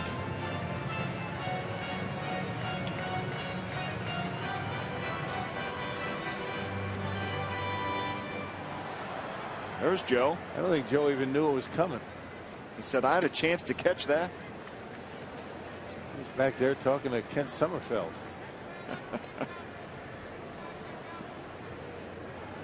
Joe got the radio tie on today. That's the travel day tie. That's the travel day tie. You're right. Betancourt hits it a long way center field to Jesus going back. Has a beat on it, leaps and can't hold on. Betancourt's going to be safe at second base. What an effort out there by DeJesus, but he can't hang on. Well, he had it in the glove. And it just couldn't hold on when he tried to bring it down. Not sure it was going to be out of the ballpark. It would have been close. Into the web. Got shaken loose. Pretty good effort by DeJesus, who knew exactly where he was on that wall. It wouldn't have been out of the ballpark, but it would have been a great catch. He thought he had it until he saw it rolling in front of him. Would have been right at the top of the wall, and Betancourt in with a leadoff double.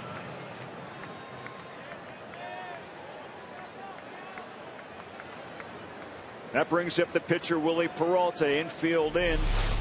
Thinking sacrifice here. Peralta has swung a very good bat, though. In his first couple of starts, he is 3 for 6 on the season, including a walk and a sacrifice in this game. Yeah, when you're 23 years old, you're not far removed from swinging a bat every day. Remember, he started to pitch late.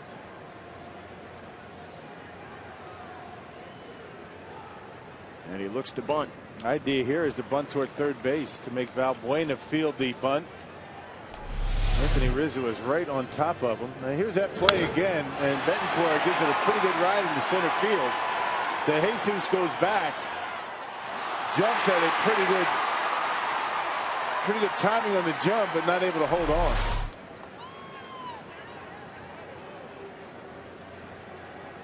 Let's see if the Brewers can capitalize. 0-2 count now to Peralta, and he swings and misses. So he strikes out. Tried to sacrifice Betancourt over to third, but fails to do so. So 1 down.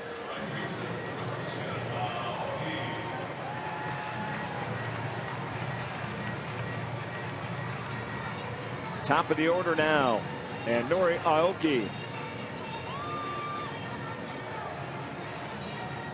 0 for 2 in this game. Feldman made a nice play on him to retire him back in the third inning. Season average now down to 269.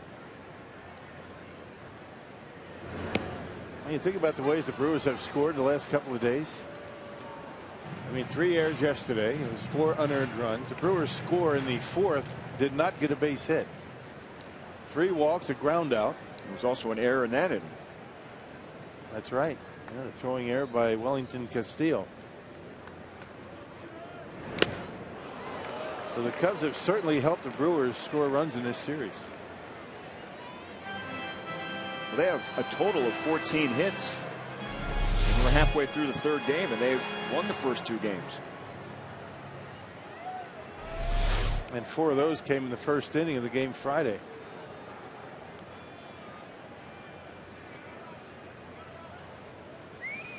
Betancourt leads off at second.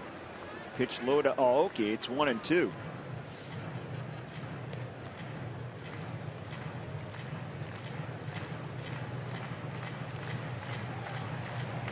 Brewers entered today in a 6-game winning streak and only a game and a half out of first place in the National League Central. Things are getting bunched up in the Brewer division. St. Louis on top with a 10-7 record. Outside to Aoki again, 2-2.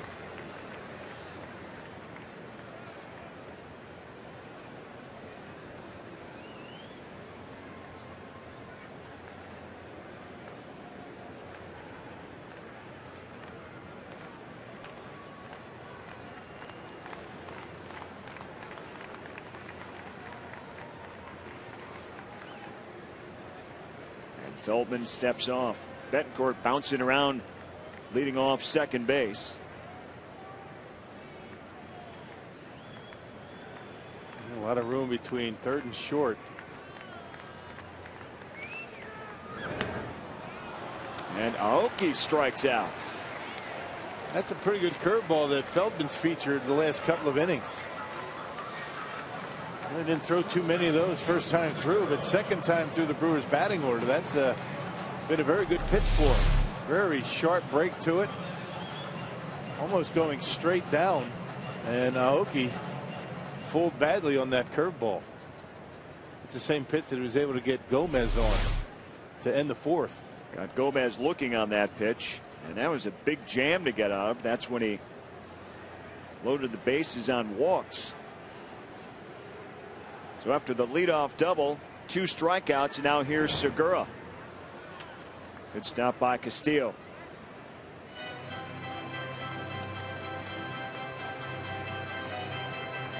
Well, let's see what the young Brewer shortstop can do.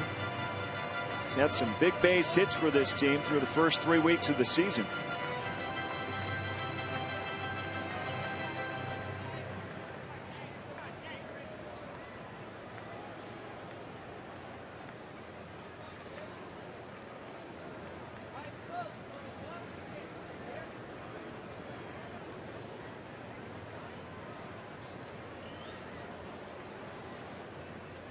Here's the 1-0.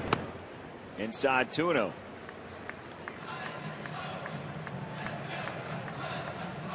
Segura with runners in scoring position so far this season, 286.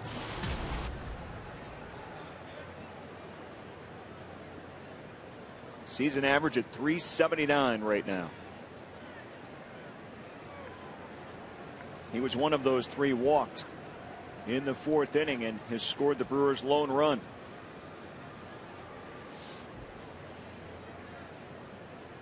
Cubs 2 runs on 3 hits and an error today. The Brewers a run on 2 hits and 1 error.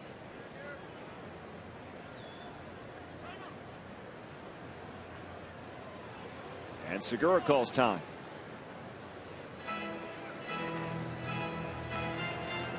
And you figure Segura to get something pretty good to hit here. You got Ryan Braun on deck. First base is open, although you'd rather go after Segura than Ryan Braun. You figure Segura to get a fastball. Well, Tapper back to the pitcher. Feldman loses the ball and flips it to first. Segura will reach. Yeah, why even throw that baseball? I'm not sure why I would even throw it.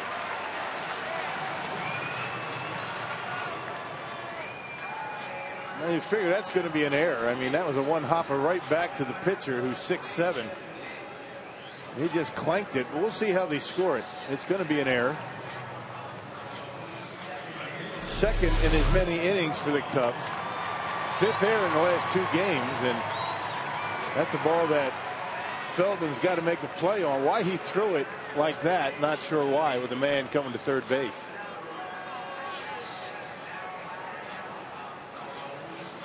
So an E1 gives Ryan Braun a chance with 2 outs.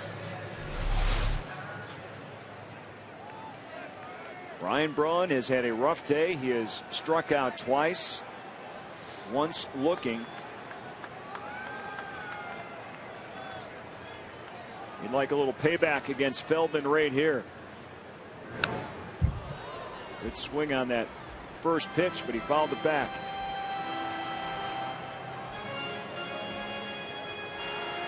One of these errors that allow innings to be extended is one of the reasons why the Cubs right now are in the position they're at 5-11. Feldman made his pitch. He couldn't handle it, and now he's got to face the Brewers MVP. Only the Miami Marlins have fewer wins in the majors than the Cubs. They have 4.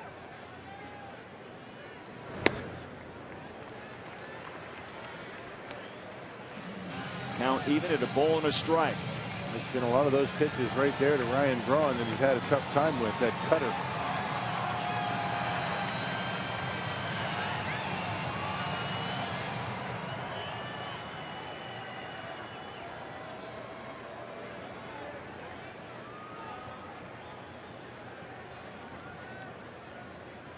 Betancourt at 30 started the inning with a double. And this one hits the outside corner. Another curveball.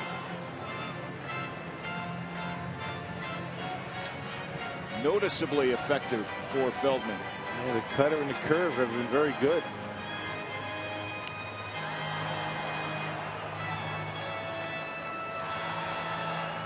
Pretty good numbers from Ryan Braun with runners in scoring position, though.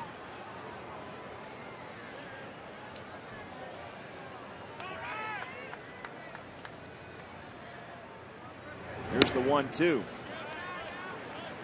This is way outside, 2-2.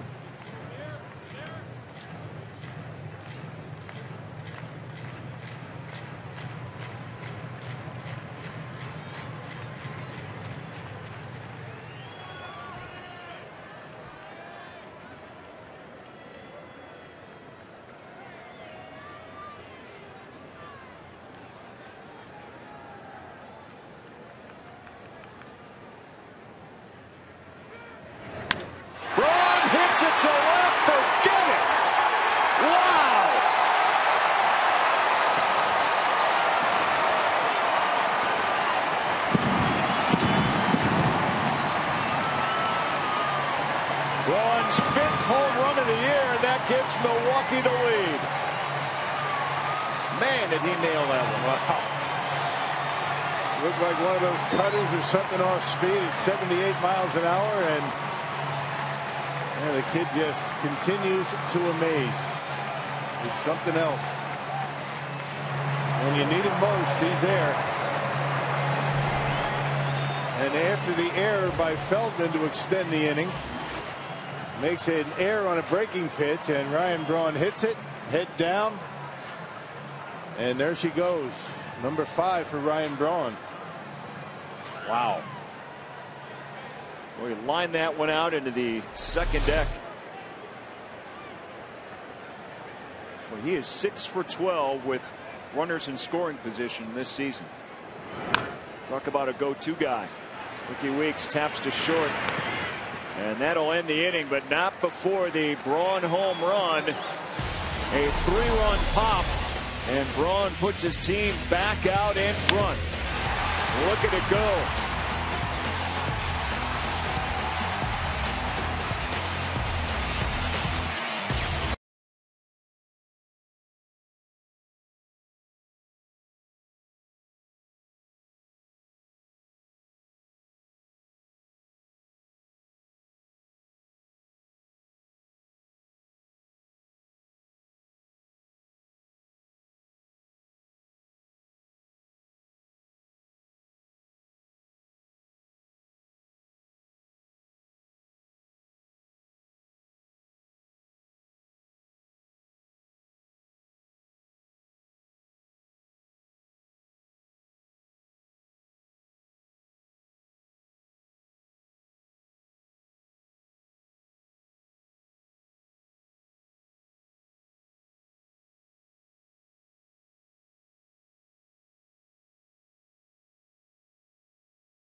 home run.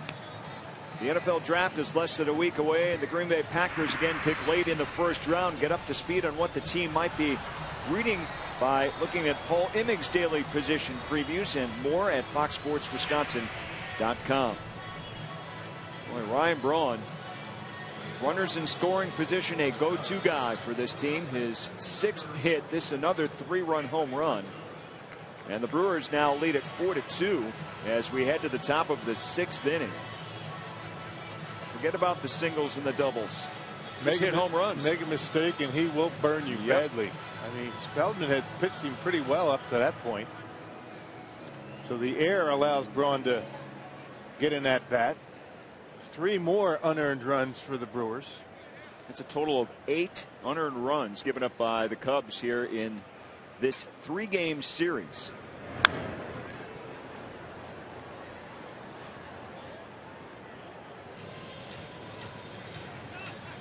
And it was Feldman who dropped that little tapper back to the mound that kept the inning going.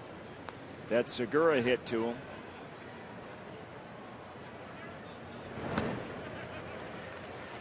Rizzo, a big swing and a miss on some off speed from Peralta. So now Peralta enters the 6th inning with the lead for the first time in this game. It's going to be up to him now to make sure the Cubs bats stay quiet.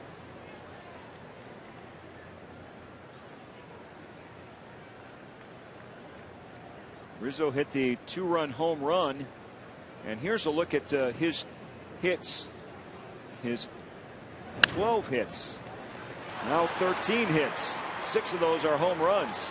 That went off Betancourt's glove, and he has to hurry to the outfield to make sure Rizzo is held to a single. No, he's too good of a hitter to continue with numbers like that. I mean, the young man can hit. He always has, and he will again. You just hope you're not around when he starts to get hot. But there's the breakdown right there. Almost half of his hits, home runs.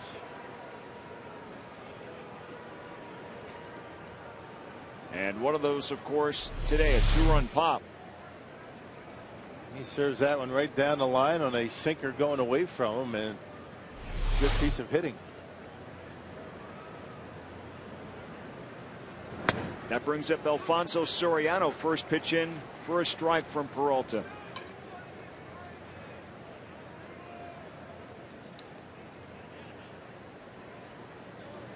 Soriano 0 for 1. Walked back in the 3rd inning.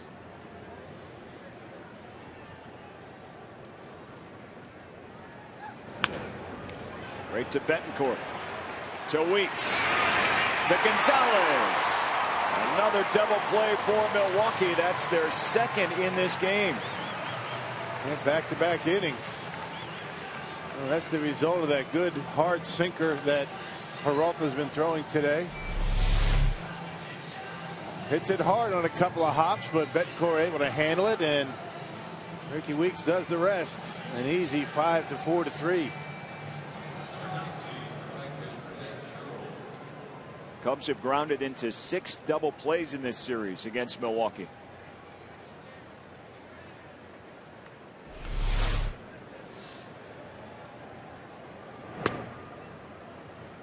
That brings up Nate Scherholtz, the right fielder. He's 0 for 2 in this game.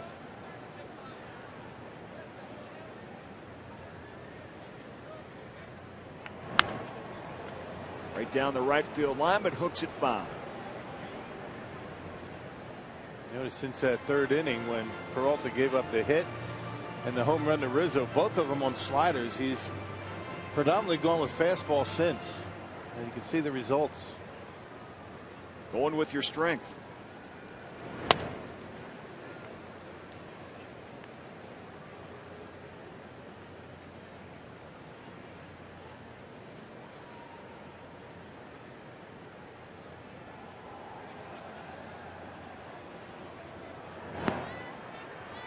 Peralta misses again, 2-1. Actually 3-1. Check that.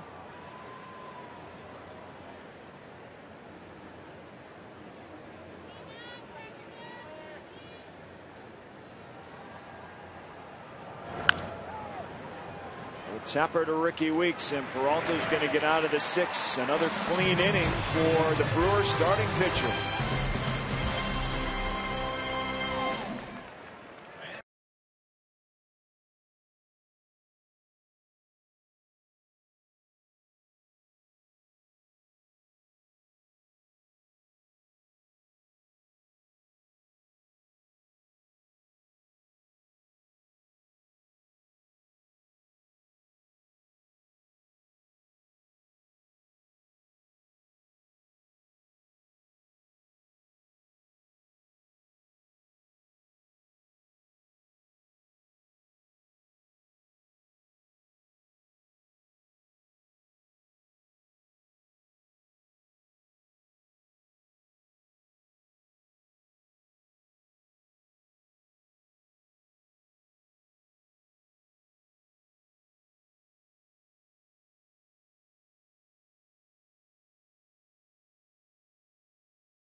inning, Ryan Braun. Last inning for Milwaukee with 2 down rushes.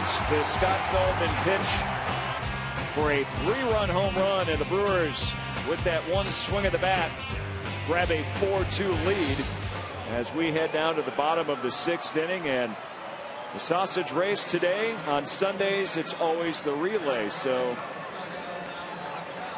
you know, they're not going real fast. They got to get this relay set up for the little sausages. You don't want to have too much of a head of steam going into that the little weenies over there. You don't want to hit the little weenies too hard, that's for sure. And there they go. How about the comeback for Chorizo? Watch this. Look at him go. What a great finish. Now that's slow-mo, but they are really charging. Chorizo's on a roll. That's 3 out of 4, I think, on his homestand. I think you're right. It's a good thing we're keeping track of that. It's a big deal here. I'll tell you what, I talked to the players about the sausage race during spring training, and we're going to put a great story together for you. They love it. They watch in the dugout. They're all there. Starting pitchers take their bets and have a fun time with it. Michael Bowden now the reliever in for the Cubs. Hey, good numbers so far in his 8th appearance here today. He's turned in 4 consecutive scoreless appearances.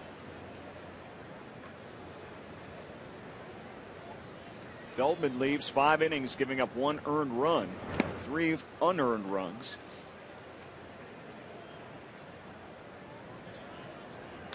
Eight unearned runs that the Brewers have been able to tally here in this series so far. Martin Maldonado walked back in the 4th.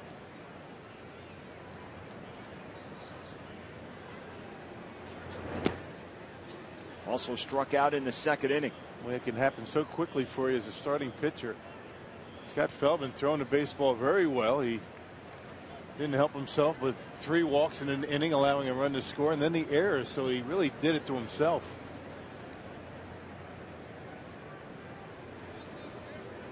There were 4 runs on 3 hits. There were a couple of errors and 3 walks.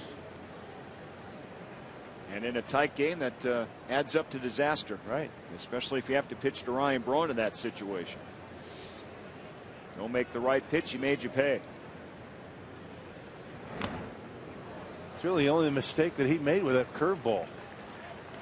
Left it up in the zone, and Braun knocked it out of here. Maldonado strikes out. We can tell you what's on tap for the Brewers, presented by Miller Lights. Of course, they hit the road. San Diego Monday, Tuesday, and Wednesday, an off day in Los Angeles, and they play the Dodgers Friday, Saturday, and Sunday of next weekend before they head home for a nice long homestand that includes some interleague play against Texas. A couple of days off for the crew on their next homestand. They have a day off on the road, a couple of days off on the homestand, and that's the situation that Ron Renneke, Rick Kranitz in right now. We talked to Hiram Burgos earlier. He made his major league debut yesterday. Pitched very well through 5 innings. And it's going to be interesting to see how he fits. Either in the rotation or if that number 5 spot's going to be skipped once or twice along the way. Well, Renneke has no problem with keeping 5 starters in the mix, even with the days off, to give them maybe an extra day from time to time. And I mean, the only way you can do that is if all 5 guys are throwing well. And Burgos did nothing to hurt his chances to stay in that rotation.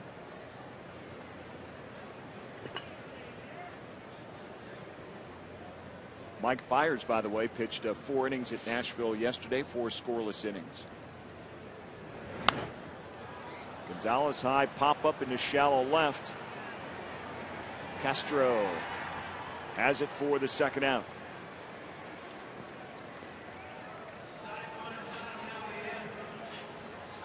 The good news is the Brewers are able to go to their farm system and get the guys that they have drafted and brought up. Valbuena, the third baseman, he's looking up into those glass panels up there saying, I hope somebody sees it because I don't.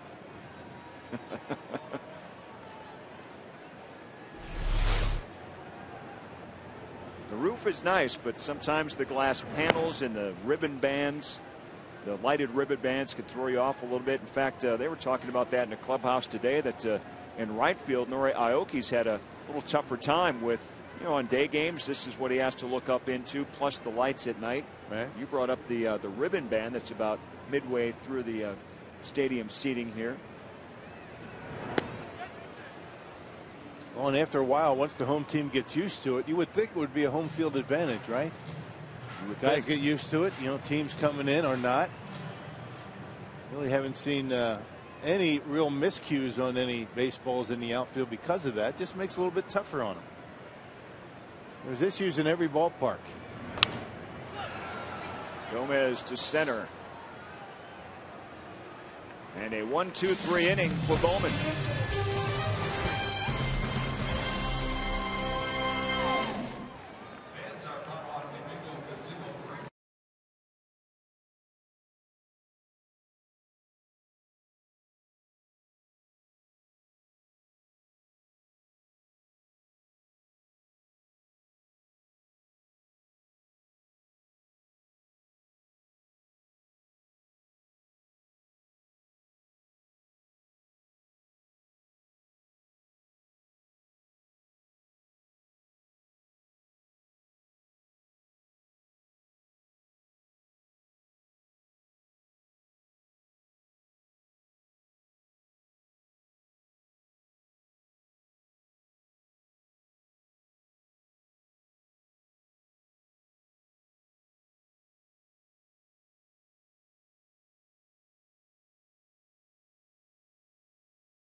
Wisconsin is brought to you by the Wisconsin Lottery, reminding you to please play responsibly. And by Miller Lite. It's not just a good time, it's Miller time.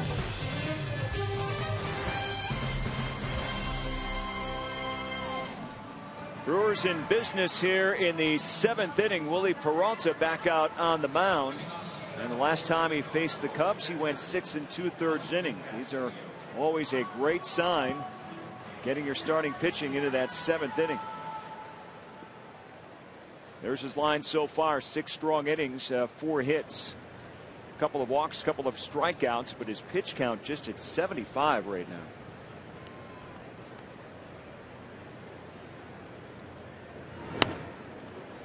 Yeah, getting a lot of mileage out of that heavy sinker, getting some ground ball outs. The 2 double plays have kept his pitch count down. And the 1 walk, always encouraging for a guy like Peralta.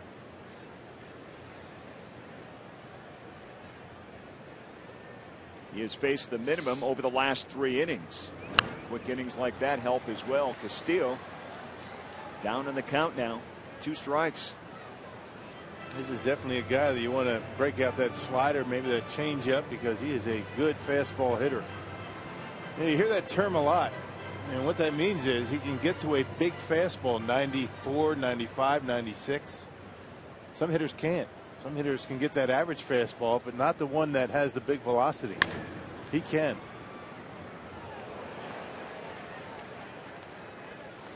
Well, he has been the strongest part of the Cubs offense so far here on a consistent basis. Rizzo's really driven the ball well, but Castillo getting on base. David Bell, still good hands. There's a strikeout for Peralta. Willie Peralta with his 3rd strikeout. And here's our head and shoulders whiff. As a guy, you want to use that change up, the off-speed stuff. He got him on a swing and a miss on a slider. There it is. Good block by Martin Maldonado.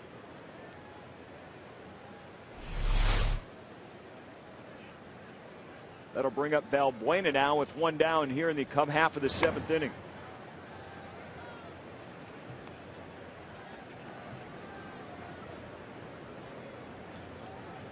Just looking at David Bell over there, the third base coach, and you can't help but go up and down this coaching staff line, and even on the current Cubs roster of guys that played for Milwaukee at one point. Of course, Dale Swain, the manager, Chris Bosio, the pitching coach, Rob Deere, one of the hitting coaches, Jamie Quirk is the bench coach. A lot of big Brewer influence just on the coaching staff alone.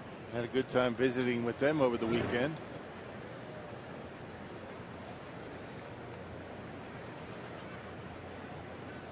Now they know it's going to be a struggle, and they're in a rebuilding phase, and they're not afraid to make some moves. They have already got 4 different guys on the roster than they started with on opening day. So they're just trying to put together a club that they feel comfortable with.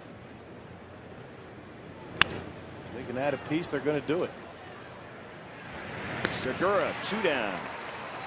If you look at that roster as well for the Cubs, Cameron Lowe and Carlos Villanueva, 2 former Brewer pitchers now pitching for the Cubs. Cody Ransom, utility infielder, played here a year ago.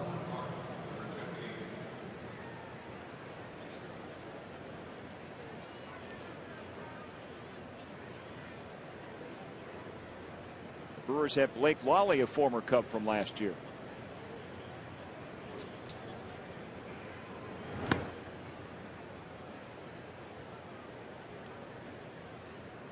Here's Darwin Barney, 2 down in the 7th inning.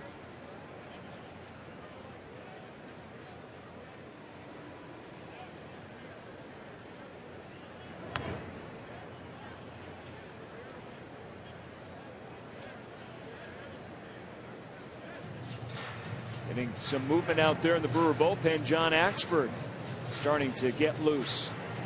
A bullpen that has been very good on this homestand.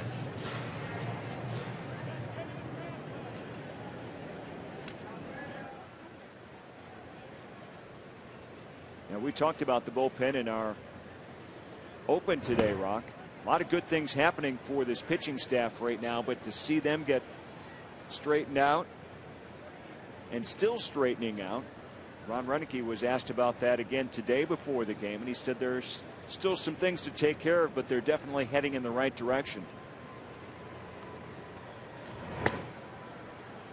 And a walk issued by Peralta on 4 straight pitches with 2 down.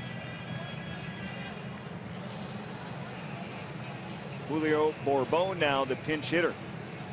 Bat in the pitcher spot.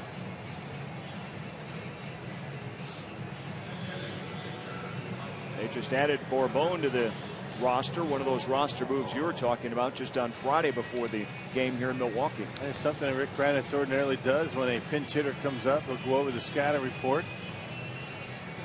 The 2 out walks. Bottom of the order. Sometimes you let down. You see the number 8 hitter coming up. You've already got 2 outs, and all of a sudden now the tying run comes to home plate for Chicago.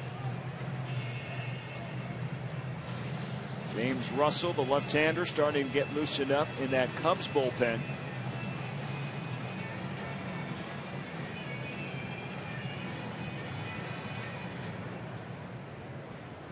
A 4-2 Milwaukee lead.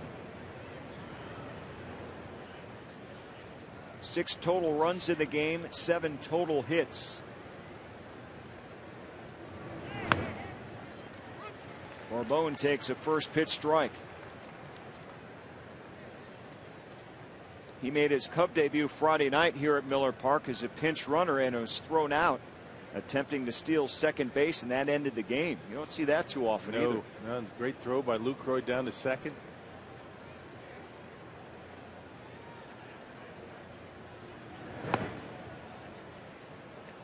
Pitch outside, 1-1. That's the things that you have to do when you're not scoring a lot of runs. You got to figure out ways to manufacture runs, get in hitters and runners in scoring position to, hopefully get that base hit. And he stole second with the top of the order coming up.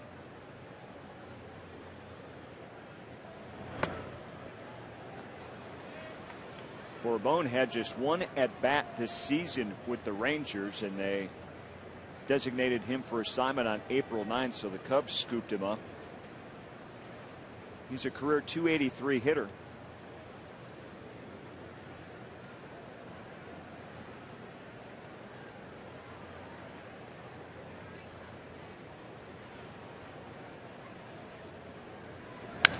Two-one, right back up the middle. Segura got a glove on it, but can't make a play.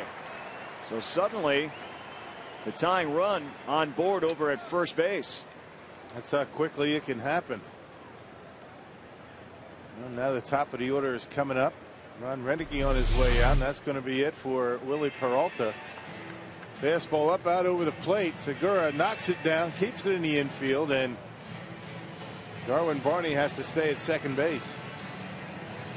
Well, this was a similar situation in his other start against the Cubs back in Chicago. 6 2/3 innings.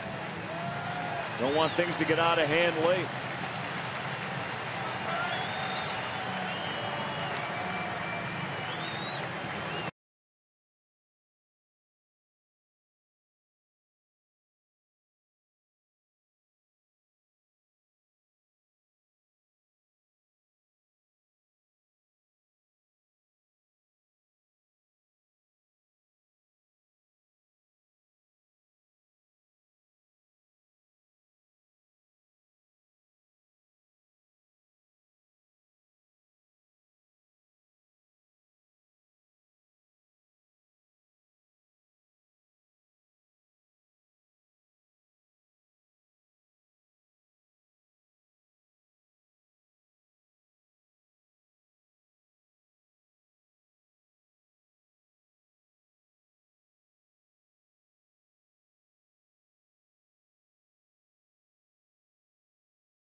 Peralta exits the game after a strong 6 1/3 innings, and all Brewers fans in attendance today receiving their George Scott bobblehead. We are celebrating the Boomer, and so today on our AT&T Twitter poll, we are asking Brewers fans what is the most memorable thing about his 5-year career here with the Brewers. 41% said those 5 Gold Gloves here, 2% said his home run title in 1975, and of course 57% said that fan favorite, the Boomer teeth necklace, collecting the teeth of second baseman. And Craig, I think we'll give an honorable mention to that Black Beauty glove of his that made so many great plays. I love it.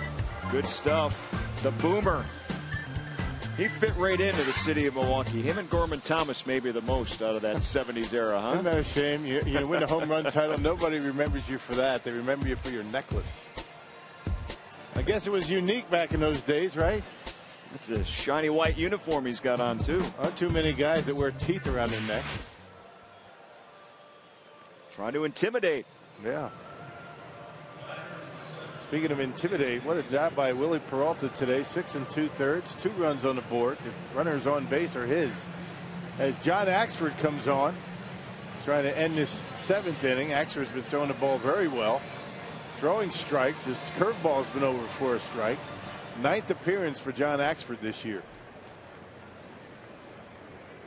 And the Brewer bullpen has been very, very good over the last 8 games. A 3-0 mark with 3 saves and an ERA of 1.46. They haven't had a whole lot of these situations, though, to deal with lately. DeJesus and Axford face off. Tying run over at first base for Chicago right now, and a 4-2 Brewer lead. DeJesus 0 for 2, including a walk in this game, and nearly made a big catch on Uni Betancourt. but couldn't come up with it out in center field. And this one skips past Maldonado, so the runners are going to advance. So that tying run moves into scoring position now. And Axford's now down in the count 2-0, misses with 2 breaking pitches. And now a base hit should tie it up. And pretty good speed at second base in Julio Bourbon. Curveball in the dirt, one that Maldonado normally is going to be able to keep close.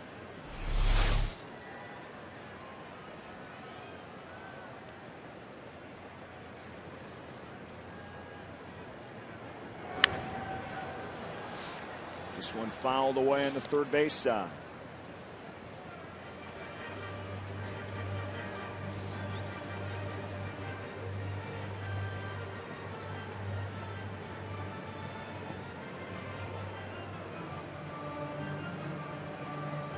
Since that game at Wrigley Field back on April 9th, John Axford has pitched extremely well. However, that game back at Wrigley, he did give up the 3 runs in just 2/3 of an inning.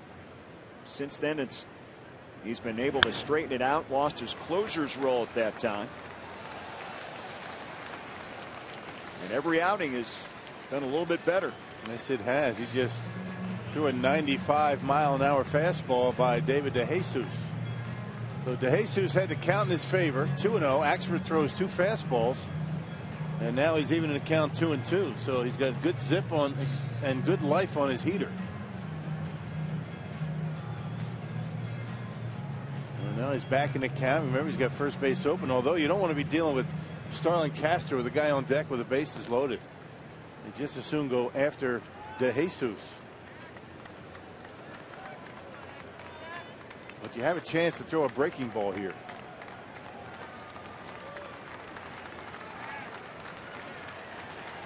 Big pitch here, 2-2. Line just foul. He threw the curve, but he left it up in the strike zone. Got away with one.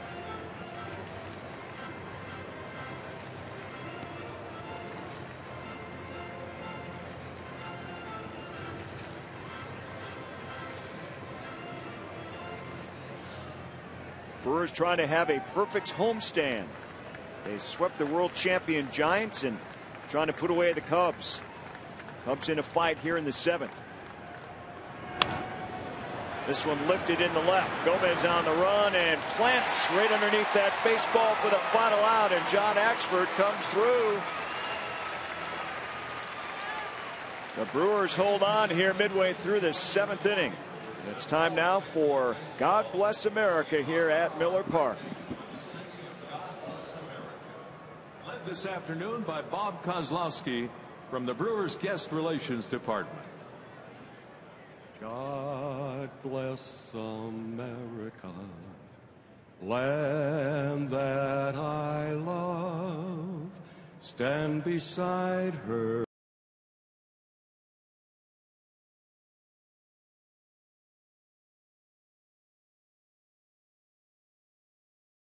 Mountains, to the prairies, to the oceans, white with foam. God bless America, my home, sweet home. God bless America, my home, sweet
2 crew.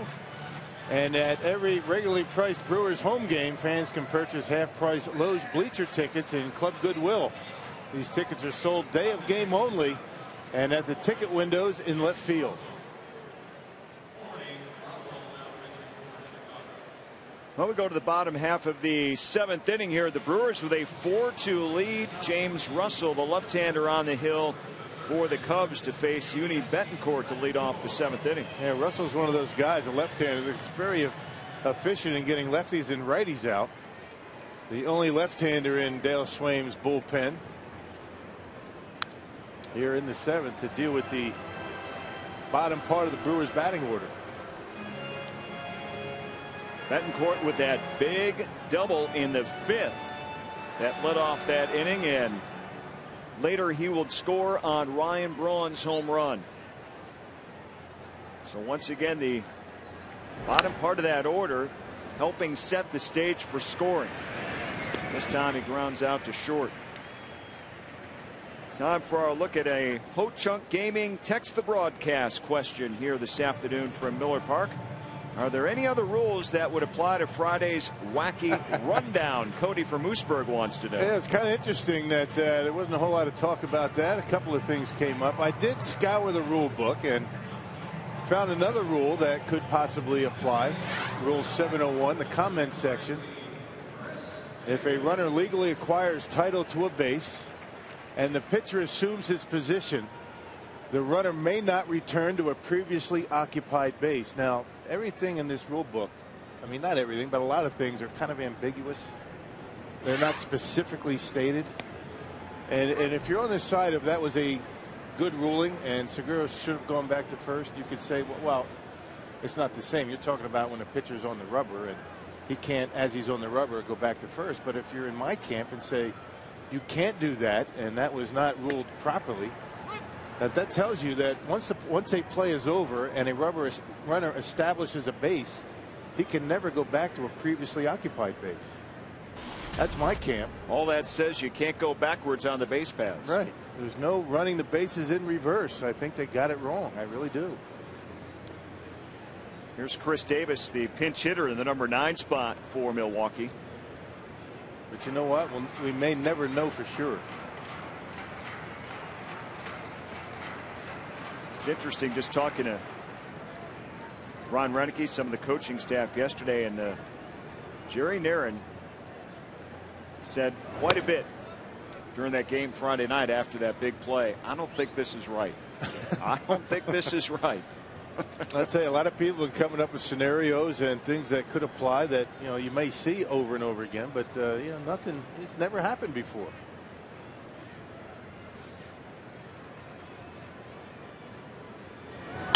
It was something, that's for sure. Yeah, when you see something that you have never seen or nobody has ever seen and may never happen again, I mean, to just drop it and just say, oh, well, it's kind of ridiculous. I mean, that's something to talk about. And here's that play we're talking about. 2 outs, nobody on. Segura leaves the bag too early. He gets in a rundown. Ryan Braun and Segura are on second base. Ryan Braun is called out because Segura already had the bag. He was entitled to second base. He leaves the bag thinking he's out. Garthorst tells him he's safe. He's not out, so he goes back to first. So he starts out at second, and on the next play, he starts out at first. You just can't do that. I mean, that's ridiculous to even think that you can do that. We've just modernized who's on first. And you know what? That's the last we're going to say about it. Sure, Rock.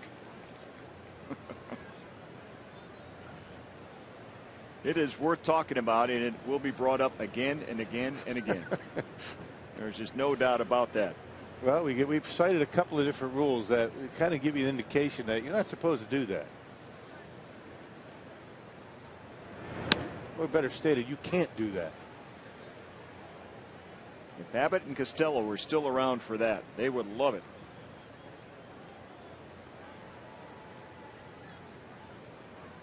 Here's Aoki with 2 down here in the Brewers' 7th inning.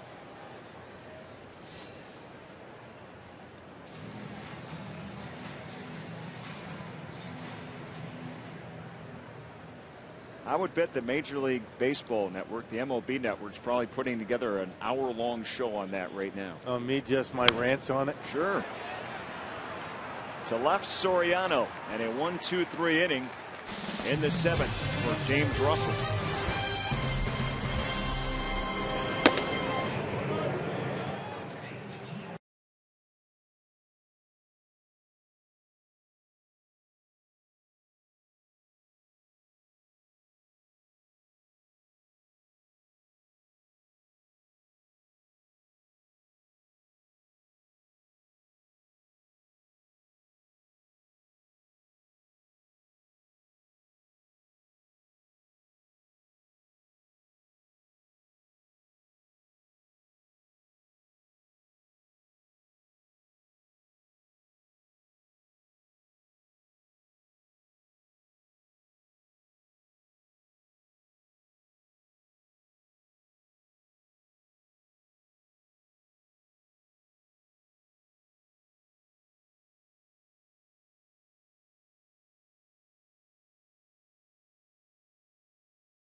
This copyrighted presented by authority of the Milwaukee Brewers Baseball Club and may not be reproduced or retransmitted in any form, and the accounts and descriptions of this game may not be disseminated without the express written consent of the Milwaukee Brewers.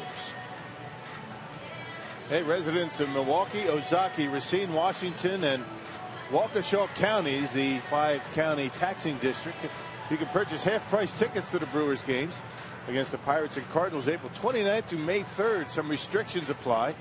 Save 50% on tickets at brewers.com/5county. Tom Gorzolani now in to pitch for Milwaukee out of the bullpen, ready to make appearance number 10 on the season.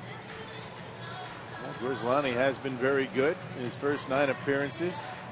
A .235 earned run average. Gorzolani gave up a run in a couple of days ago. Pitched a third of an inning, gave up a home run to Anthony Rizzo. Other than that, he's been very good. So you figure Gorzolani in the 8th, Jim Henderson in the 9th to finish off a very good homestand for the Brewers.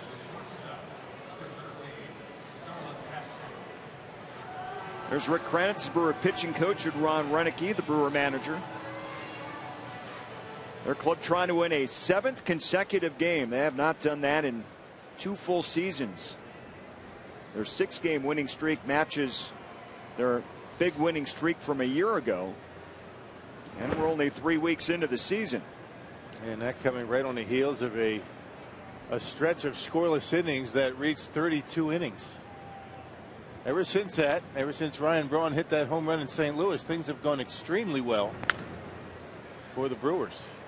Castro roller to Weeks, and quickly 1 down for Gorzolani.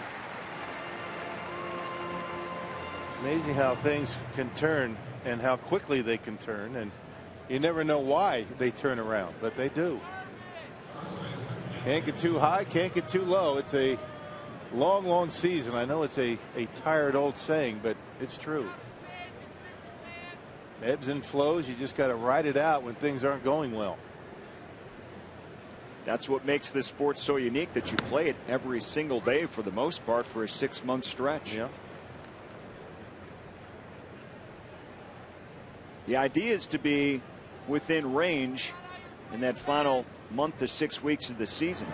If you're not out in front, and you can get hot at the end, and you can be world champs in really a month or 2 good months of baseball. Yeah, you can't win a division in the first 2 months, but you can certainly lose one early in the season. Rizzo fouls one back. Lefty versus lefty here. And the Brewers, given the fact that they've been without two big components of their offense through this good stretch is very encouraging, because sooner or later they're going to be back.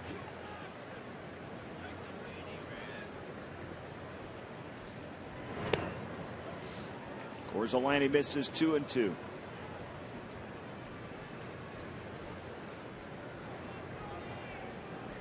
Brandon Kintzler getting warmed up. Boy, he tossed 2 perfect innings in yesterday's game in relief.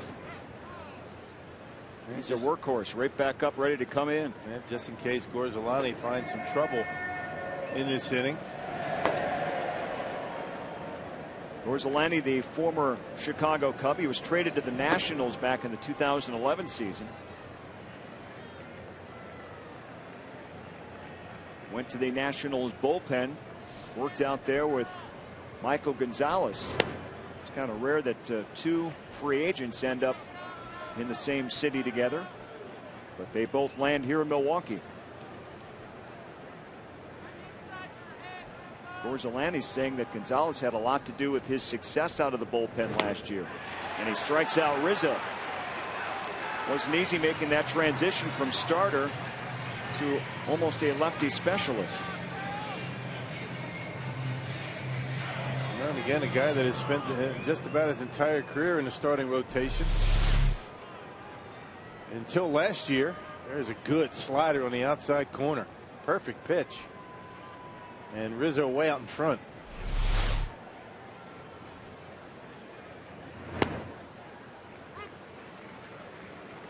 Here's Alfonso Soriano taking a first pitch strike. Soriano officially 0 for 2. He walked and also grounded into a double play his last time up in the 6th. Double play really helped Willie Peralta in this game, especially the last 3 or 4 innings. He pitched into the 7th here this afternoon, 6 2/3. But had to gut out the 1st, 2nd, and 3rd inning. There were runners on each innings, and then gave up a 2-run home run in the 3rd. This one hit to Aoki in right field, and a 1-2-3 inning for Gorzolani out the bullpen.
Just 3 outs away from their 7th consecutive victory. They have a 4-2 lead here in the bottom of the 8th. Mark Concannon and Davey Nelson getting ready for Brewers Live. And Davey, an important game today for Willie Peralta.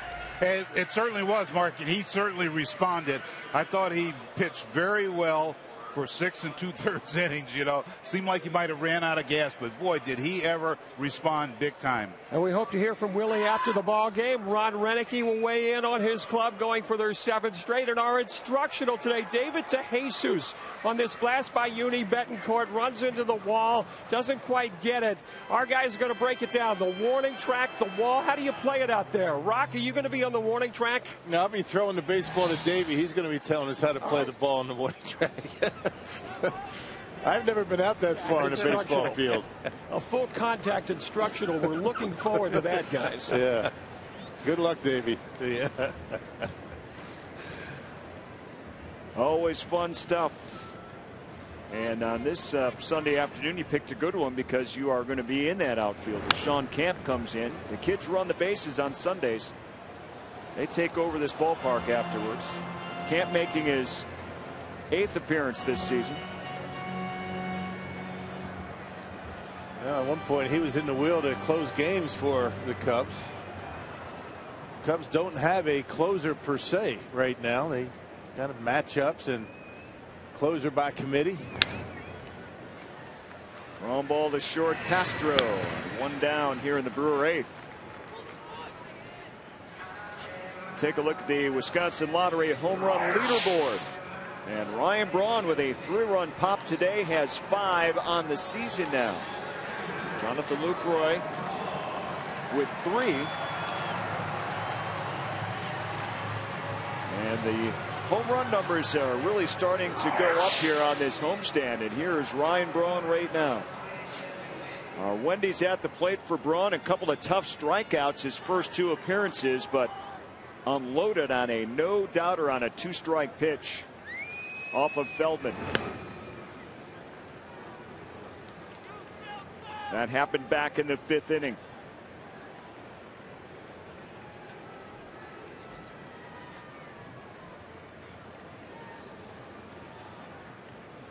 Since Milwaukee started this winning streak last Sunday in St. Louis, they have only trailed twice. That was Tuesday night early against the Giants, and then in this game against the Cubs until Braun hit that home run. Trying to win their 7th straight game today.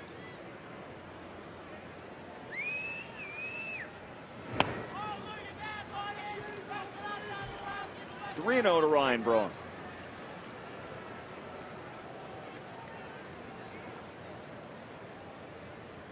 Camp trying to get through the middle part of the Brewers' order.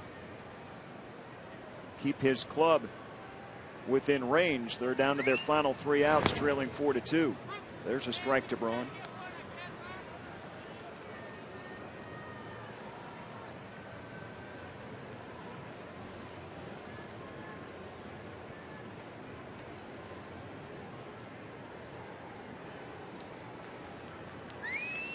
Big road trip on the way for the Brewers. There's another strike to Ryan Braun. They'll go to San Diego tonight after the game. Play the Padres Monday, Tuesday, and Wednesday, an off day in Los Angeles. Then play the Dodgers next weekend in a 3-game series.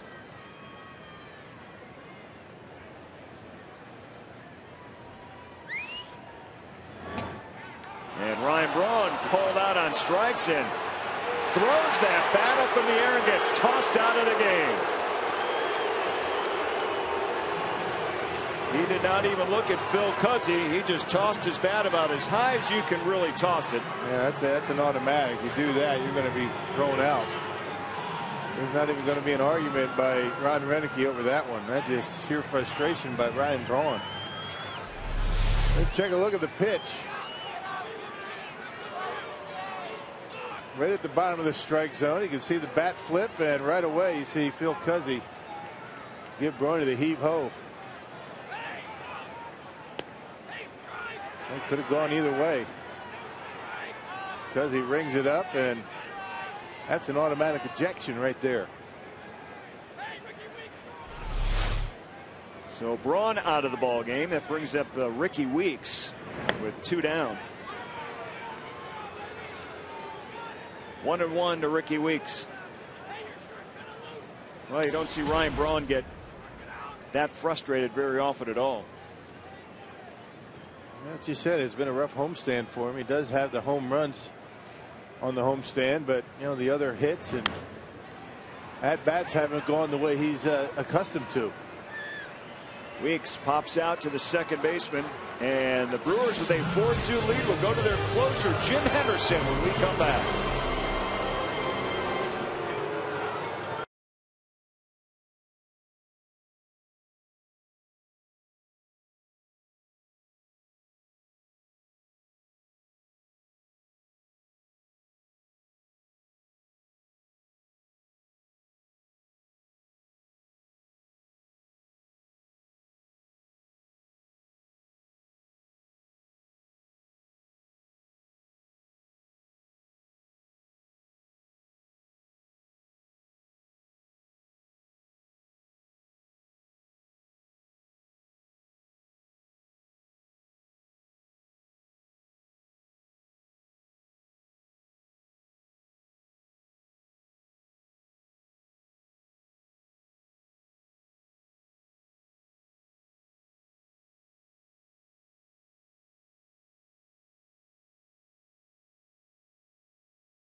Well, Ryan Braun having to make a little change with Ryan Braun getting ejected in the game. So Logan Schaefer out in left field, and he'll take over out there. Ryan Braun, a 3-run home run and 3 strikeouts in this game, tossed out for throwing his bat high in the air after being called out on strikes just moments ago.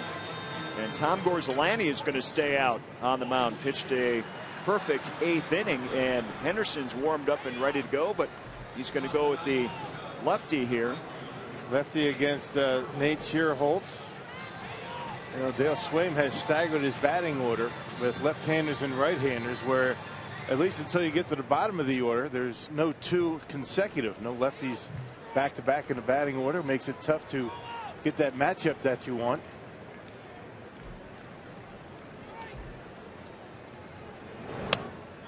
Gorzolani has pitched very well of late.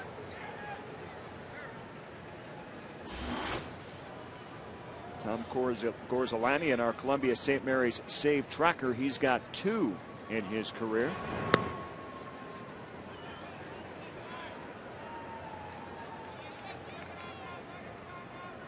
Don't know if he'll pick up 3 here today or not. We'll have to see. Yeah, I would imagine that Henderson's going to get in this game at some point. There's a strike. 2-1. There's Henderson out in the bullpen. He's just patiently waiting.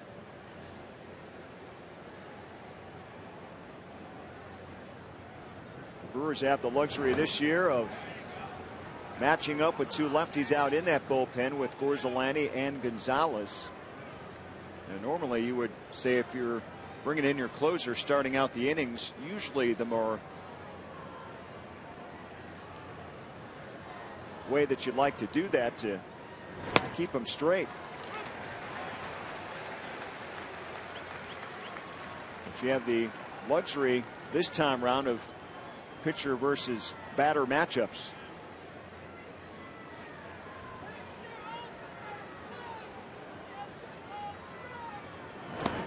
Schierholtz 0 for 3 in this game and draws a leadoff walk. So that'll bring the tying run to the plate. And now Ron Renneke will make the move. Henderson will come in to try to close things out here at Miller Park.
Schierholtz to lead off the ninth and walked the Cub batter, so that'll bring in Jim Henderson now, who has closed 3 Brewer games so far on the young season, making his 9th appearance. You never want to start an inning when you're trying to lock down a win with a walk, but now it's going to be Jim Henderson, who's off to a very good start, 3 for 3 with save opportunities, and that includes a couple of wins.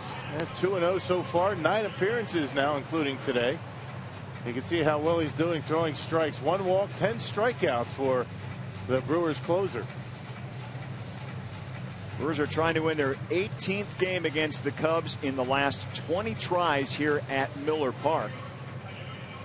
Last year, Jim Henderson had 3 saves when he was called upon by Ron Renneke. And trying to top that number now. Bill Schroeder, Sophia Minner, Craig Kashan on board with you here in the 9th inning at Miller Park. Wellington Castillo, who's had a terrific start to his Cub 2013 season. 383, including a single here today. He represents the tying run at the plate. First pitch, a ball outside from Jim Henderson. Brewers are trying for their 2nd straight series sweep, while the Cubs are trying to avoid getting swept for the 2nd time already this season. The Braves did it in Atlanta during the first week. He's a guy you better be careful with throwing that fastball. You better get it down and on the corners, because as we've seen so far this year, Castillo handles that big fastball pretty well. He was right on that one, just a little bit underneath.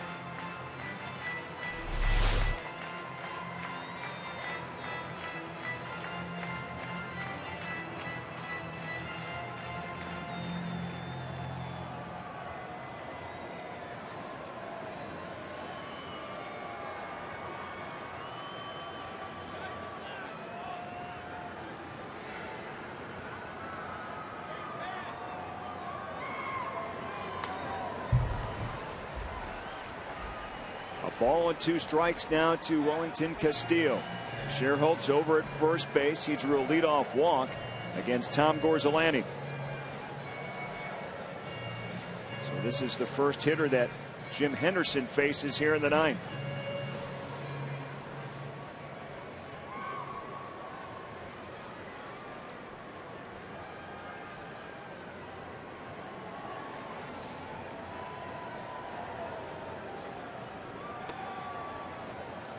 Outside, 2-2.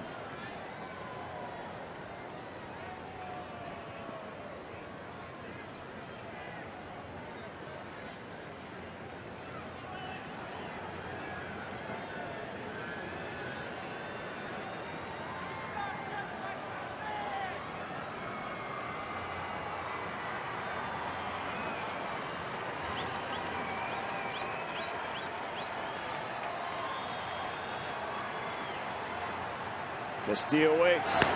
Called strike 3 in the outside corner. Yep, dropped the slider on him, and Castillo knew it. Boy, a perfectly placed breaking ball from Jim Henderson to get the first out of the inning. Here it is. Castillo sitting on the fastball, commits the fastball, and not able to handle the slider on the corner. Nice pitch. Martin Maldonado holds it nicely for Phil Cuzzy.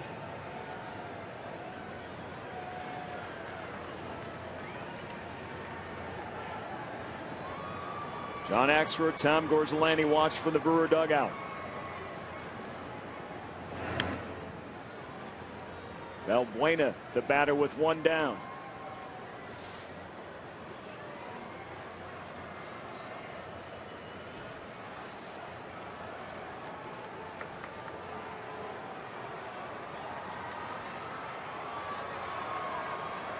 Boy, what a week it's been for the Brewers. Last Sunday they trailed the St. Louis Cardinals, who was getting late, and all of a sudden the rally began. Ryan Braun hit a home run. They had 32 scoreless innings that team went. They rallied to win in 10 innings on Jonathan Lucroy's home run, and they have not lost since last Saturday, trying to make it 7 in a row. And Nate Sherholt's taken off. The Brewers have elected to play behind the runner at first base, giving him an opportunity to just walk to second base. Realize that run doesn't mean anything, but you'd love to be able to turn a double play here. I guess you want Gonzalez to cover as much ground as he can, so you play him back. Runner goes. Here's the throw by Maldonado. A good one, but a big lead because the runner was not being held in Sherholtz.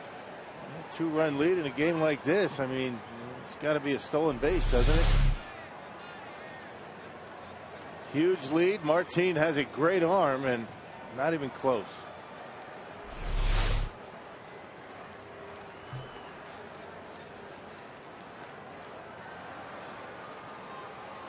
Two balls, one strike to Luis Valbuena.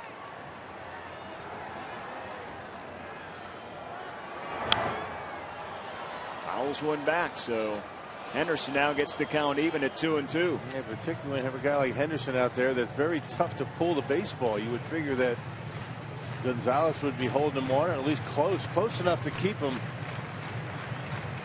you know, from stealing the bag and just walking down to second base. That guarantees the Cubs not just this at bat, but another.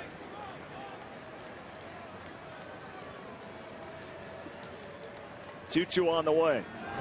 Swing and a miss.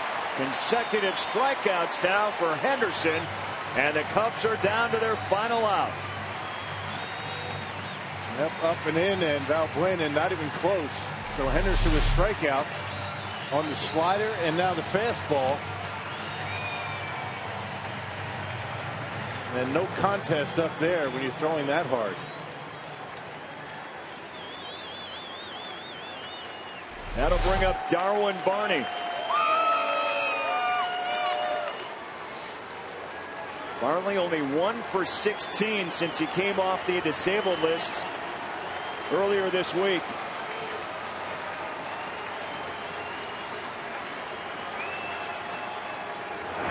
Brewer fans on their feet. They sense another sweep as Willie Peralta, today's starting pitcher, watching from the dugout. Hoping to get his first win of the year.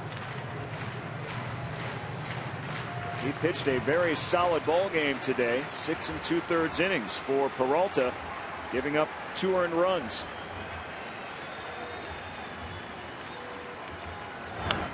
Barney fouls it back, 1-1.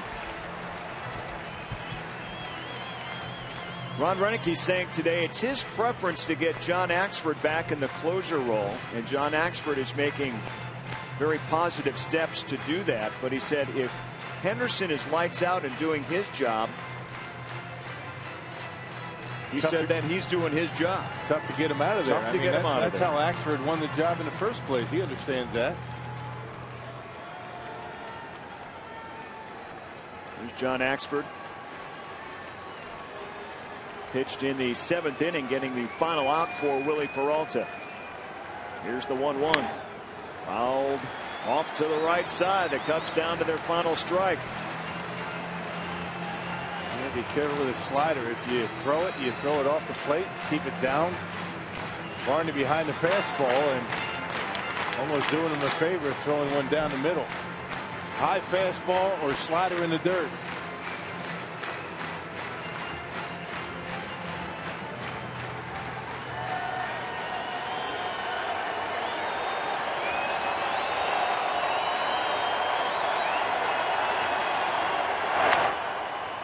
Little roller, Ricky Weeks. And there it is. The Brewers win it again. They have now won 7 consecutive ball games as they top the Cubs here this afternoon, 4-2. The final score as Jim Henderson picks up his 4th save of the season.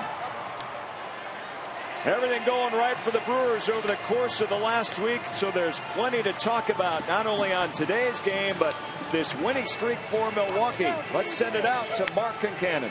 Craig, a familiar and happy sight at the ballpark. The Brewers celebrating another victory. We'll talk about the sweep of the homestand, our on-field instructional, playing the wall and the warning track. Ron Renicky breaking down the victory and inside the clubhouse. It's all next on Brewers Live.